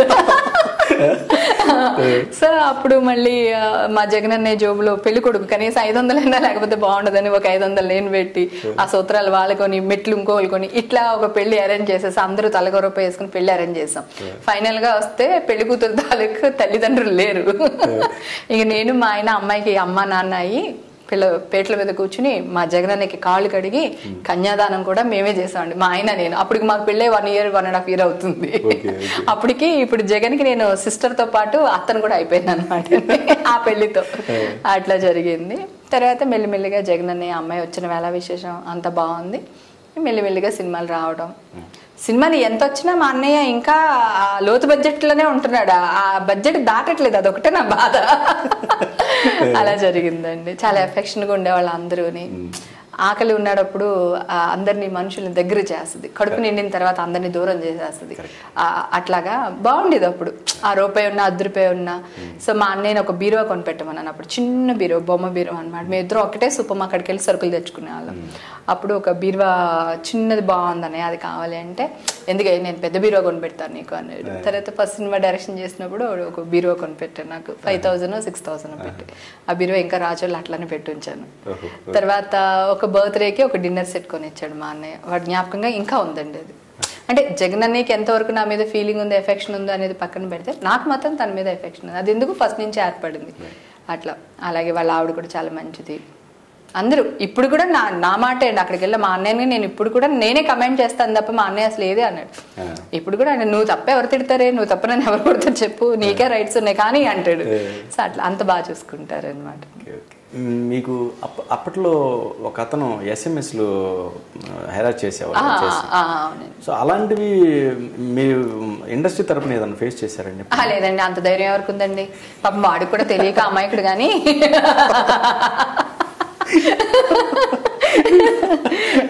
అంత ధైర్యం అసలు ఎవరు చేయరు. ఒకవేళ మనసులో ఉంటుంది, కొంచెం బాగానే ఉంటాను కదా, బయట బెటర్ ఎవరుని. ఇండస్ట్రీయే కదండి, బయట ఎక్కడ రౌడీ గోండాలు ఆఫీసర్స్ ఎవరు వాళ్ళ మనసులో ఉండొచ్చేమో కానీ నా దగ్గర ఎవరు బయట పెట్టరు, బయట పెట్టే ధైర్యం చేయరు. వాడు కూడా పాపం నా గురించి తెలియక చేశాడు. ఆ దెబ్బకి ఇంకొకటి ఎవడైనా తెలియక చేసేవాడికి కూడా తెలిసిపోయింది అనమాట, ఇంకా చేసే ప్రయత్నం కూడా చేయరు. ఇప్పుడు ఏదన్నా గాసిప్స్ క్రియేట్ అయినప్పుడు మీరు కానీ జాన్ గారు కానీ ఎలా రియాక్ట్ అవుతూ ఉంటారు? అంటే 90% నా మీద గాసిప్స్ ఏం రావండి. లేదు అంటే నేను ఒక పుష్కరాలకి స్నానాలకి వెళ్ళాం మేము మా ఫ్యామిలీతో, నేను నా కూతురు అందరూ పవిత్రంగా రాజమండ్రి. సిబిఆర్ న్యూస్ వాళ్ళు అక్కడ కవర్ చేశారు మేము స్నానం చేసేది. దాంట్లో నేను నీళ్ళలోంచి మునిగి లేవగానే డ్రెస్ నార్మల్గా ఉన్నప్పుడు నాకు పెద్ద తెలియలేదండి, నా స్ట్రాప్ లైన్స్ కనిపిస్తున్నాయి యాక్చువల్గా, అంతకు మించి వలగరగా ఏమి లేదు. అది సిబిఆర్ న్యూస్ వాడు అలాగే టెలికాస్ట్ చేశాడు, దాన్ని యూట్యూబ్లో పెట్టాడు మేము స్నానం చేసింది. దాన్ని డౌన్లోడ్ చేసుకుని ఇంకొకడెవడో హేమ శృంగార లీలలు, అసలు చెప్పిన ఎల్కే గాడికి కొంచెమైనా ఉండాలి కదండి. ఒక పవిత్రమైన స్థలంలో ఆ అమ్మాయి స్నానం చేస్తుంది, తన ఫ్యామిలీ, తన కూతురు ఉంది, వాళ్ళ అక్క చెల్లి అందరి మధ్యలోని. అంటే వాడి ఫ్యామిలీని పెంచుకోవడానికి ఆ ఎల్కే గాడి ఏదైనా చేయొచ్చా అండి? నాకు నేను వాడిని పట్టుకుంటున్నాను, ఇప్పుడు నేను తీసుకొస్తాను వాడిని, ఎవరెవరైతే రాశారో వాళ్ళందరినీ తీసుకురామని చెప్పాను. నేను ఆల్రెడీ సైబర్ క్రైమ్లో ఇచ్చాను. ఎలాగ ఈ టాపిక్ వచ్చేసింది కనుక నేను ఇంకా ఇక్కడ మాట్లాడదలుచుకున్నాను. ఇప్పుడు మా అసోసియేషన్ మేము ప్రమాణ స్వీకారం చేయగానే ఫస్ట్ బిల్డింగ్ పని కంటే ముందు కూడా నేను చేయాలనుకున్నది, నాకు శివాజీ రాజా నరేష్ గారు కూడా ఇద్దరు సపోర్ట్ చేశారు, మా ప్యానెల్ అంతా ఓకే అన్నారు. ఇప్పుడు ప్రొడ్యూసర్ కౌన్సిల్కి ఒక షెల్ ఉందండి, తెలుసు కదా, వాళ్ళు ఏ క్లిప్పింగ్స్ కూడా ఎవరు వాళ్ళ పర్మిషన్ లేనిదే మీరు పెట్టడానికి లేదు. ఏది సోషల్ మీడియాలో ఇది వరకు బాహుబలి ఫొటోస్ రాకముందరే క్యాప్చర్ చేసి పెట్టేయడం, లేదా స్టోరీలు షూట్ చేసి పెట్టేయడం, లేదా ఎడిటింగ్ థియేటర్లోంచి క్లిప్పింగ్స్ కొట్టేసి రిలీజ్ చేసేయడం, అత్తారింటికి దారేది జరిగింది అట్లా. ఇప్పుడు అలా చేయడానికి లేదండి, చేస్తే పెద్ద క్రైమ్, వాళ్ళని తీసుకెళ్లి 7 సంవత్సరాలు జైల్లో వేసేస్తారు. అట్లాంటి ఒక సెల్ ప్రొడ్యూసర్ కౌన్సిల్ క్రియేట్ చేశారు. వాళ్ళకి సైబర్ క్రైమ్ వాళ్ళు, గూగుల్ వాళ్ళు కలిసి వాళ్ళకి ఇది ఇచ్చారనమాట అండి. సో ఇప్పుడు నెక్స్ట్ నేను ఆ సెల్ ని క్రియేట్ చేపిస్తున్నాను. మా అసోసియేషన్ లేడీస్ కోసం జెంట్స్ కోసం కూడా. అంటే ఒకళ్ళు కాదు, ఎవరొకరు గురించినో. పవన్ కళ్యాణ్ 19 ఏళ్ల అమ్మాయితో సంథింగ్ మీరు నెట్లో కొట్టండి వస్తాయి. ఏమండి ఆయన ఒక ఇప్పుడు లెజెండ్ అండి. ఆయన జనాల గుండెల్లో ఒక దేవుడు లాగా ముద్రించుకుంటున్నారు. అతని గురించి నేను ఎట్లా అండి రాస్తాడు నాకు తెలియగడుతాను. అది అయిపోయి అంటే మగవాళ్ళ గురించి కూడా అనడానికి ఒక పెద్ద హీరో ఆయన, ఆ పెద్ద హీరో గురించి కూడా అంత చిల్లరగా రాసే యదవులు ఇంకా ఉన్నారు అనేది అది నాకు అర్థం కాలే. అది ఏంటప్పా అని నేను వెళ్ళి చూస్తే ఇంతకీ నేను ఆ పుష్కరాల్లో స్నానం చేసేది, దాన్ని శిఖలాకి మించిపోయిన అంత అందంగా నేనేం చూపించాలని నేనే చూసుకోవడానికి వెళ్ళాను. ఎక్కడ నేను చూపించాను అంటే జనరల్ నేను చీర కట్టుకుని ఇప్పుడు డ్రెస్ వేసుకుని వచ్చాను. నేను డ్రెస్ కానీ జీన్స్ కానీ ఏదైనా వేసుకుంటే 10 మంది మెచ్చుకునేలా వేసుకుంటాను. దీనికి ఏం పోయే కాలం ఎట్లా వేసుకొచ్చిందని ఏ రోజు ఇప్పటి నుంచి కదండి. అంటే ఇప్పుడంటే నాకు ఊహ తెలుసు, నేను జనాలకు వెళ్ళాలనుకుంటున్నాను, ఒక లీడర్ అవ్వాలనుకుంటున్నాను కనుక నేను ఈ డ్రెస్సింగ్ వేయట్లేదండి. నేను స్టార్టింగ్ 91 నుంచి నా డ్రెస్సింగ్ చూడండి ఇంతే పవిత్రంగా ఉంటుంది. నేను మోడర్న్ గా ఉండడానికి ట్రై చేస్తాను తప్ప వల్గర్ గా ఉండడానికి ట్రై చేయనండి, ఎక్స్పోజింగ్ చేయను. ఈవెన్ మూవీలో కూడా నా నడుము కూడా కనిపించదు. నేను అంత జాగ్రత్తగా నేను డ్రెస్సింగ్ చేసుకుంటా. నా గురించి కాన్సెప్ట్స్ రావడం ఏంటి అసలు? నేనెక్కడ ఎక్స్పోజ్ చేశాను రా దేవుడా, నేనేం చేశాను? ఒక్క వల్గర్ డైలాగ్ కూడా చెప్పలేదు ఈ రోజు ఇండస్ట్రీలో. కాబట్టి నేను ఏమంటారు తొడగొట్టి చెప్పగలను మా బాలకృష్ణ గారి లాగా. ఇంతవరకు ఒక వల్గర్ డైలాగ్ కానీ ఒక వల్గర్ సీన్ గానీ యాక్ట్ చేయలేదండి. నాకు ప్రతిసారి నాకు నా ఊరు జనాలు వాళ్ళు నన్ను బ్యాడ్ చేయకూడదు, వాళ్ళు నన్ను బ్యాడ్గా అనుకోకూడదు. ఫస్ట్ డే నుంచి నేను ఇదే చెప్తున్నానండి, ఇదే నా మనసులో ఉన్నమాట. అలాంటిది ఒక పుష్కరాలకు వెళ్ళిన సీన్ ఆ సివిఆర్ న్యూస్ వాడికైనా బుద్ధి ఉండాలి కదండి, ఎట్లా పెడతాడండి వాడు అసలు నాకు తెలియకడతాను. ఒకవేళ నిజమే నీళ్ళలో ములిగినప్పుడు ఏదైనా నీకు అట్లా అనిపించింది అనుకోండి, అది కూడా వలగరగా లేదండి, కలర్ కనిపిస్తుంది అంతే. నా డ్రెస్ నుంచి నేను వేసుకునే ఇన్నర్ కలర్ కనిపిస్తుంది. దానికి వాడు అట్లా పెట్టేసరికి ఇంకొక 10 మంది దాన్ని డౌన్లోడ్ చేసుకుని సోషల్ మీడియా వాళ్ళు దానికి వాళ్ళు అందంగా ఒక ఆడపిల్ల చేత చెప్పించాడు. ఆ చెప్పిన ఆడపిల్లకి బుద్ధి లేదా?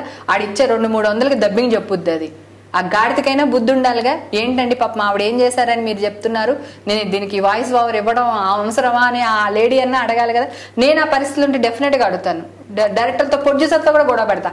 ఏమంటే అక్కడ ఏముందని మీరు చేస్తున్నారు, ఎందుకు ఇట్లా చేస్తున్నారని నేను గొడవ పెడతా. వాడు ఇప్పుడు నాదా క్లిప్పింగ్ వేసి వాడి పత్తిత్తు వాడి ఫ్యామిలీ పత్తిత్తులు అందరూని వాడి ఫ్యామిలీని పెంచుకోవడం కోసం నన్ను బ్లేమ్ చేసి సోషల్ వెబ్సైట్లో ఇది పెట్టాడు. ఇమ్మీడియట్గా మళ్ళీ బహిరంగంగా సారీ చెప్తున్నాం హేమ గారికి, మేము పొరపాటు చేశామనేది వేరే వెబ్సైట్ల వాళ్ళు మళ్ళీ వెంటనే అపాలజీ అడుగుతూ వేశారనుకోండి, నాకు భయపడో లేదా కేసు పెడతాను. కానీ నేనేమంటాను, మా మీడియా వాళ్ళు ఒకవేళ అరే పాప మా అమ్మాయి తెలియక ఇలా జరిగిందే అని చెప్పేసి వాళ్ళు పెట్టకుండా ఉండాలి కదా మీడియా వాళ్ళు కూడా. నేను అదే అడుగుతున్నా.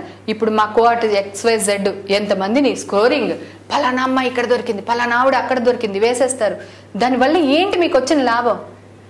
ఒక ఉగ్రవాదిని పట్టుకోండి, ఒక పిల్లలు వెబ్సైట్లో 100 మందిని మిస్యూజ్ చేస్తున్నారు ఆడపిల్లల్ని, వాళ్ళని పట్టుకోండి, వాళ్ళ వెనకాల కెమెరాలు పెట్టండి. ఒక ఆర్టిస్ట్ని, పెద్ద ఆర్టిస్ట్, నా ఫ్రెండ్, నా కొలీగ్, ఆ అమ్మాయిని పట్టుకునేటప్పుడు ఒక పెద్ద వీళ్ళు దానికి ఒక వ్యాను, సీక్రెట్ కెమెరాలు, దానికోసం ఒక అమ్మాయిని ఎంగేజ్ చేసి వీళ్ళే, ఆ అమ్మాయి ఏమో అమాయకురాలు కాదు, వీళ్ళు ఎంగేజ్ చేసి వీళ్ళు పంపించిన అమ్మాయి అది. వాళ్ళ ఇంట్లోకి వెళ్ళి ఆ అమ్మాయి అక్క నాకు అన్నం లేదక్క, హాస్టల్లో అడుక్కు తింటున్నానక్క అని ఆ అమ్మాయి కాళ్ళు పట్టుకుని ఆ క్లిప్పింగ్స్ అని వీళ్ళు వెయ్యరు.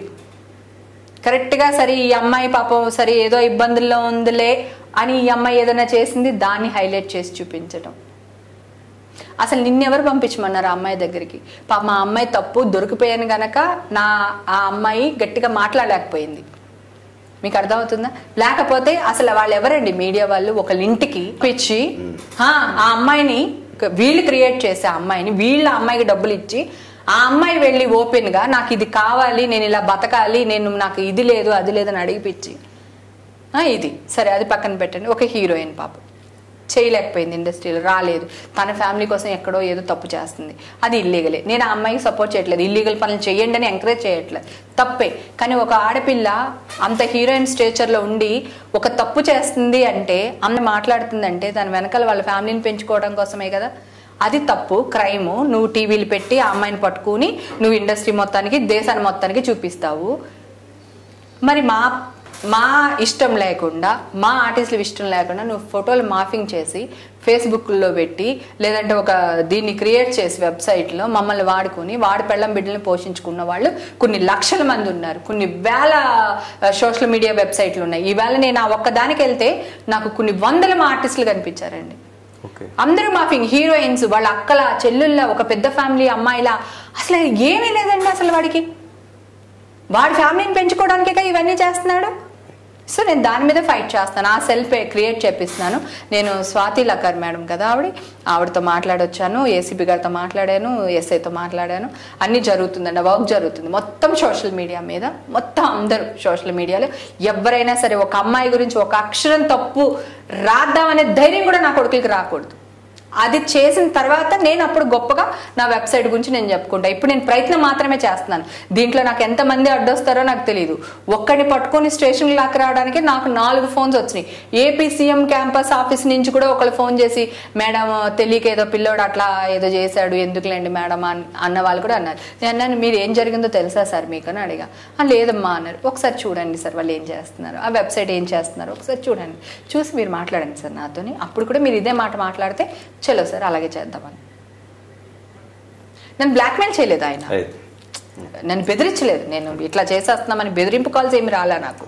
కాకపోతే ఎందుకులేమ్మా అనే కన్విన్స్ కాల్ వస్తే కూడా నేను ఇదే చెప్పాను, ఓకే సార్ కన్విన్స్ అయిపోదాం, నాకు కూడా వాడిని ఏదో చేయాలని ఏమి లేదు. నేను ఇప్పుడు ఇంత మంచిగా మాట్లాడాను, ఒక మంచి విషయం చెప్పాను కదా, దీన్ని రేపొద్దున విచిత్రంగా డిఫరెంట్గా దీన్ని ఎలా బూత్ చేసేద్దామా అని బ్రెయిన్లో ఆలోచించి రేపు వాళ్ళు బతకడానికి మళ్ళీ దీన్ని ఒక బూత్ కార్యక్రమం చేస్తూ ఉంటారు.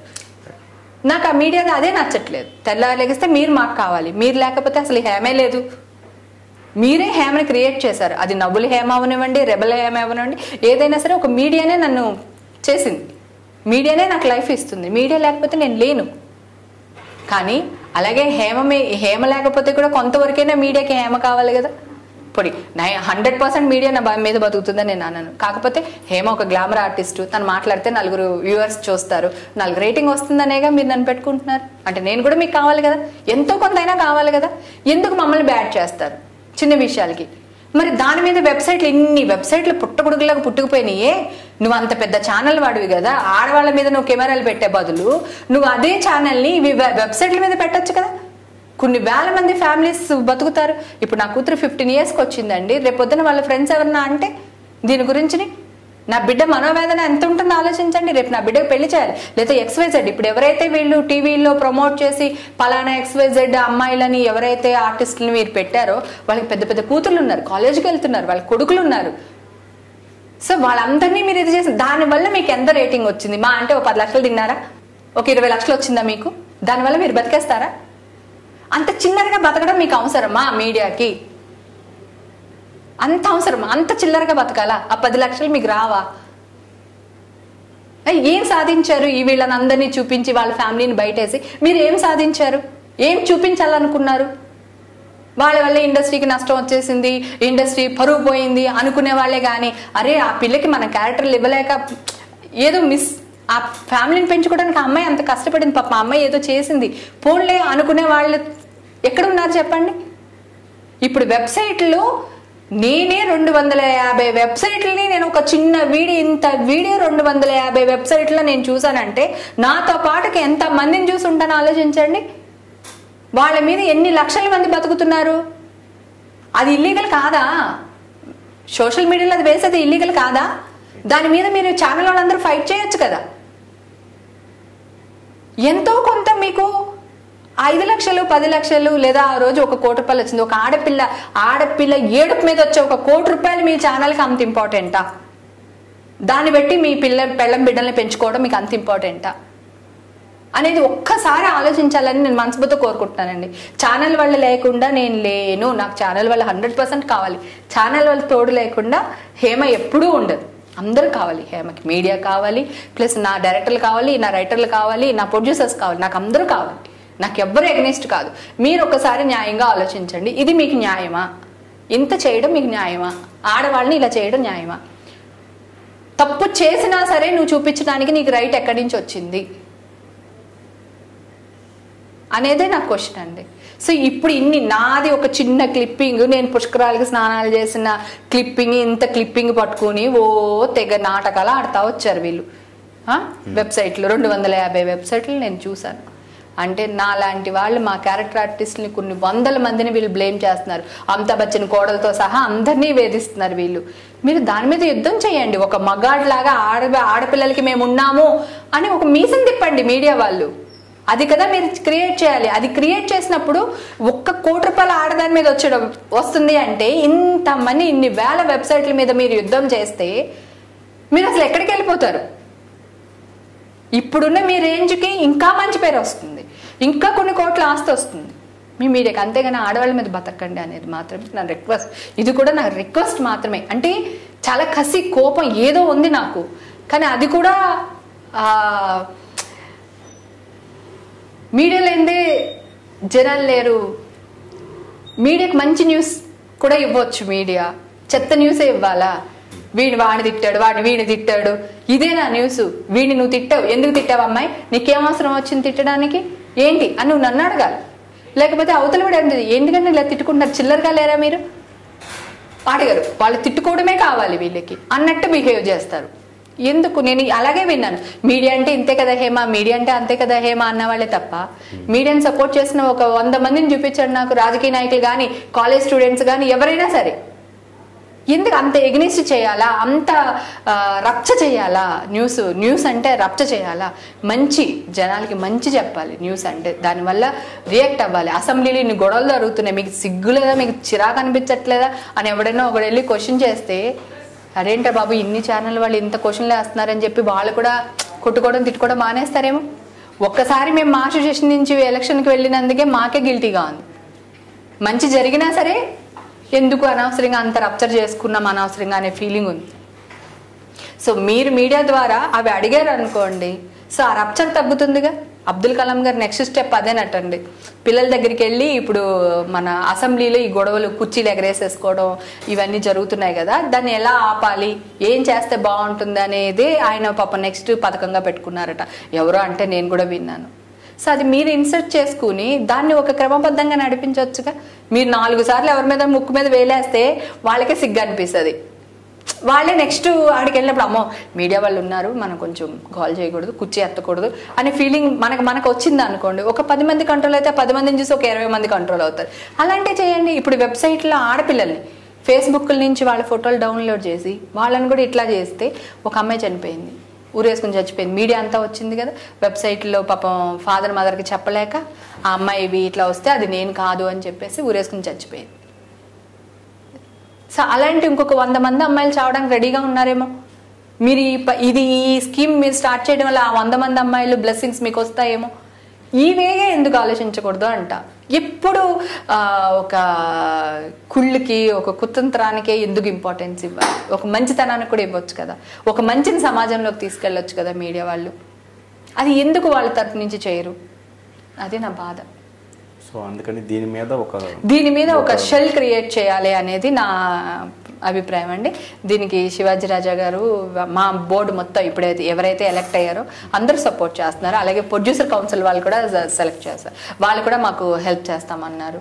సో ప్రతి ఒక్కరూ దీని మీద హెల్ప్ చేస్తున్నారండి. అంటే నా ఒక చిన్న దీన్ని చూసుకోవడానికి వెళ్తే నేను అసలు ఏం చూసానా అనే అంత భయపడిపోయి నేనే ఇంత రియాక్షన్ ఇచ్చానంటే ఈ విషయాలందరూ మీడియాలో ఎవరికి తెలియదండి. నాకు తెలిసి కొన్ని వీళ్ళు కూడా ఉండారేమో పార్ట్నర్షిప్లో, చెప్పలేం. అంటే నా అనుమానం ఇది.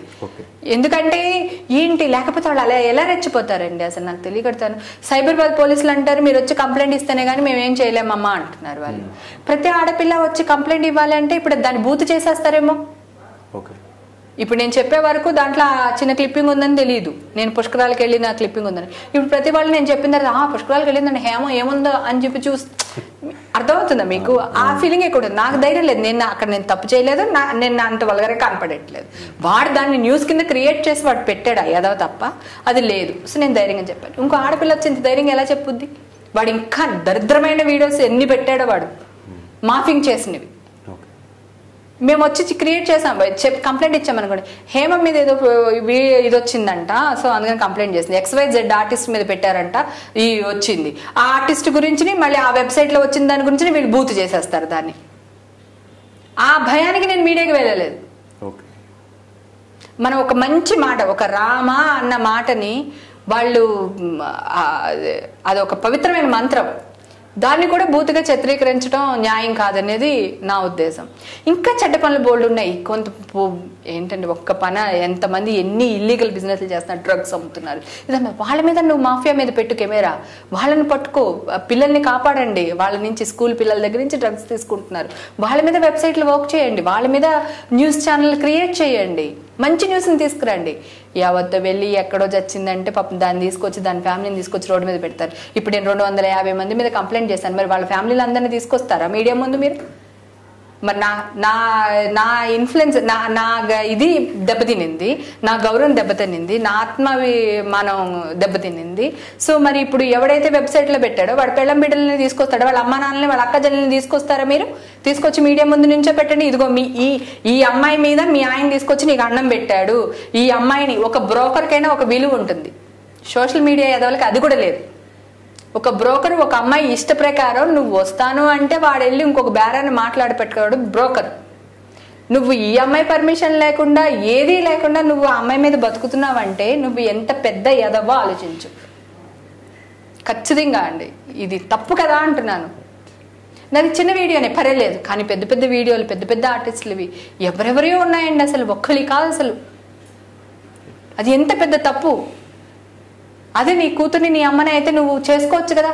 మేమందరం ముసలాళ్ళం అయిపోయాం, మాకు వయసు అయిపోయింది, 40 ఏళ్ళు వచ్చేసినాయి. సో మమ్మల్ని ఎందుకు నువ్వు క్రియేట్ చేస్తావు? చక్కగా నీ కూతురు, నీ పెళ్ళాన్ని, నీ బిడ్డలను పెట్టుకుని నువ్వు వాడుకో వాళ్ళని. ఇండస్ట్రీలో ఉన్న ఆడవాళ్ళంటే అంత చిన్న చూపా? ఏ వాళ్ళు కష్టపడి సంపాదించుకుని తినట్లేదా? నీ ఇంటికి వచ్చి నిన్ను మర్డర్ చేసి తిన్నారా, నిన్ను చీట్ చేసి తిన్నారా? మీరు ఒకటి ఆలోచించండి, ఇండస్ట్రీలో ఎవరైనా పిక్ పాకెటర్స్ని, మర్డర్ని, రేపిస్ట్ని మీరు చూసారా? అన్ని రంగాల్లోని మర్డర్ చేసిన వాళ్ళు ఉండొచ్చు, మన ఊర్లోనే కొంతమంది మర్డర్లు చేసిన వాళ్ళు ఉండొచ్చు, మానభంగాలు చేసిన వాళ్ళు ఉండొచ్చు. ఒక ఊరు తీసుకుంటే, మొత్తం ఆ ఇండస్ట్రీని తీసుకుంటే ఎవరైనా ఉన్నారా మీకు? పిక్ పాకెటర్స్, దొంగతనం చేసిన వాళ్ళు కానీ, మర్డర్లు చేసిన వాళ్ళు కానీ, రేపిస్టులు కానీ మా ఇండస్ట్రీలో ఉన్నారా? మా ఇండస్ట్రీ వాళ్ళు ఇల్లు ఇవ్వడానికి భయపడతారు. ఇప్పుడు మా మీద బతిక ఎదవ ఎవడైతే ఉన్నాడో వాడికి ఇల్లు ఇస్తాడు, వాడికి పెళ్ళాన్ని ఇస్తారు. ఎందుకని ఇండస్ట్రీలో వాళ్ళంటేనే ఎందుకు అంత చిన్న చూపు, చులకన? మేము చాలా రాయల్, మేము ఎవరిని అడుక్కుని బతకట్లా. మా సొంత టాలెంట్తో మా ఫ్యామిలీని మేము పోషించుకుంటూ మేము హ్యాపీగా మీకు ఎంటర్టైన్ ఇస్తున్నాం మేము. సో మీకు ఎంటర్టైన్ ఇవ్వడం అంత చులకనా? తెల్లారు లెగిస్తే టాక్ ఆఫ్ ది టౌన్లో మేము ఉండాలి, టీవీలో 24 గంటలు మీ ఇంట్లో మేము ఉంటాం.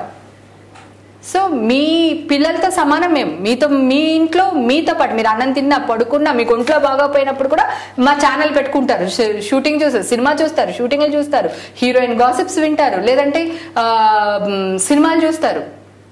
ప్రతి ఎంటర్టైన్మెంట్ కార్యక్రమం మేము కావాలి మీకు. మీరు హెల్త్ బాగోపోయినా సరే, మంచం మీద పడుకునైనా సరే, ఇప్పుడు హాస్పిటల్లో కూడా చూడండి టీవీలు ఉంటాయి రూముల్లో. మేము మీకు కావాలి అంటే మేము ఎవరు? మీ వాళ్ళం, మీ ఫ్యామిలీలో ఒకటి మేము. మమ్మల్ని ఎందుకు ఇట్లా బ్లేమ్ చేస్తారు?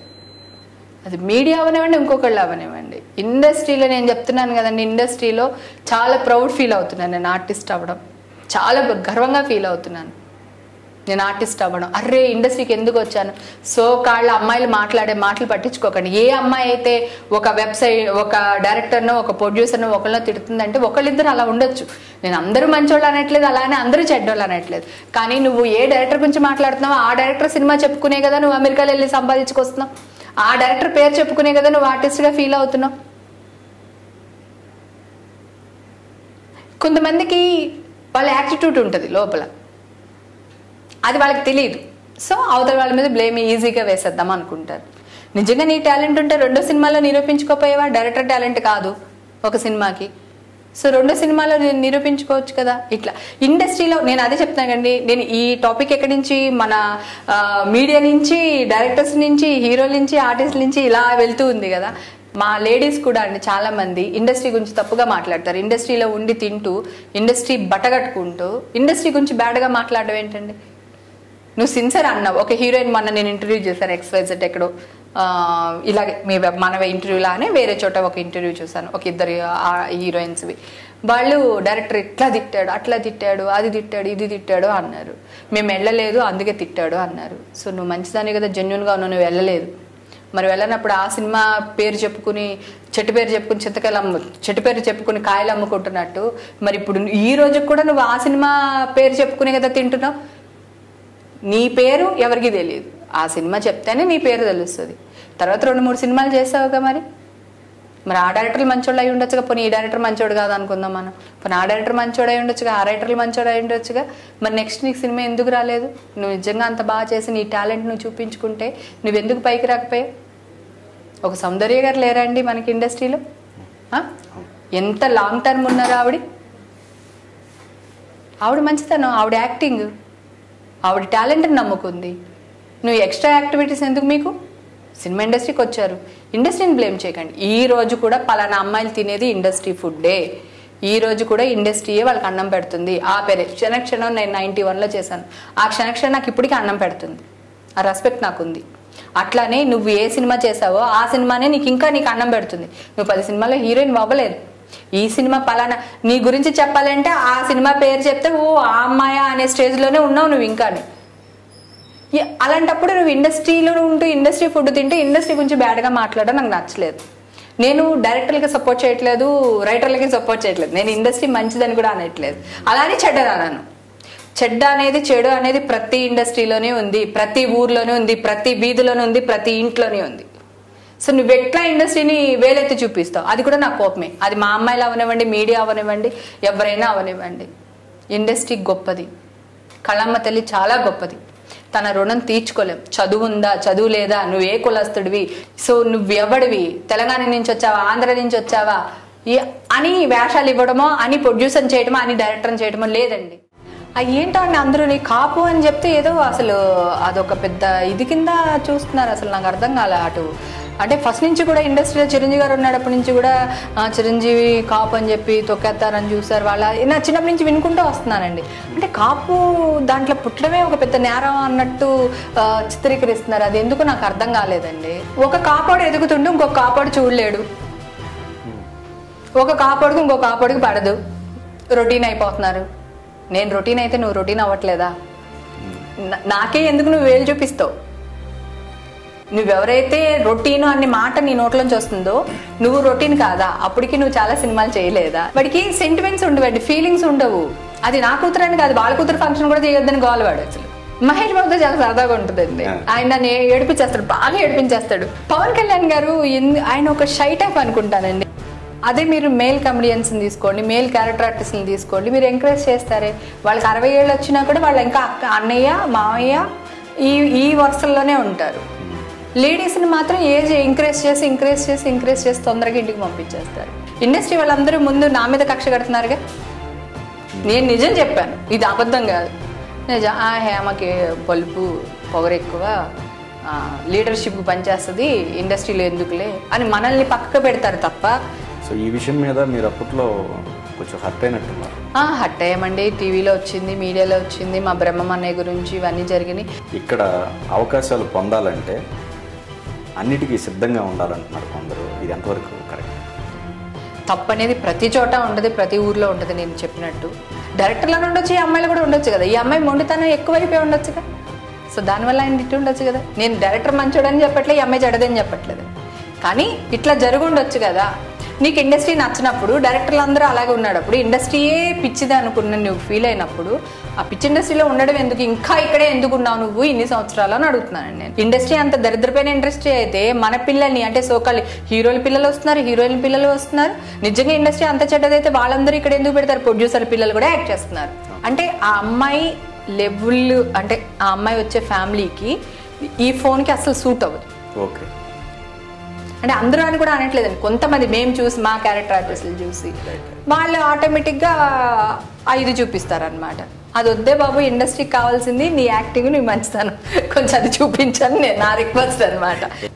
కొంతమంది ఉంటారండి మా ఇండస్ట్రీలో, చాలా మంది నా అమ్మాయిని చూసాను పాపం, చాలా మంది పాడైపోయారు ఈ విధంగానే. కొంతమంది డ్రింక్స్కి బానిస అయిపోతారు, కొంతమంది ఎవడోడికి అట్రాక్ట్ అయిపోతారు. ఆ అట్రాక్ట్ అయినప్పుడు వాడు ఇంకో దాంతో తిరిగితే దాన్ని కొట్టొచ్చు.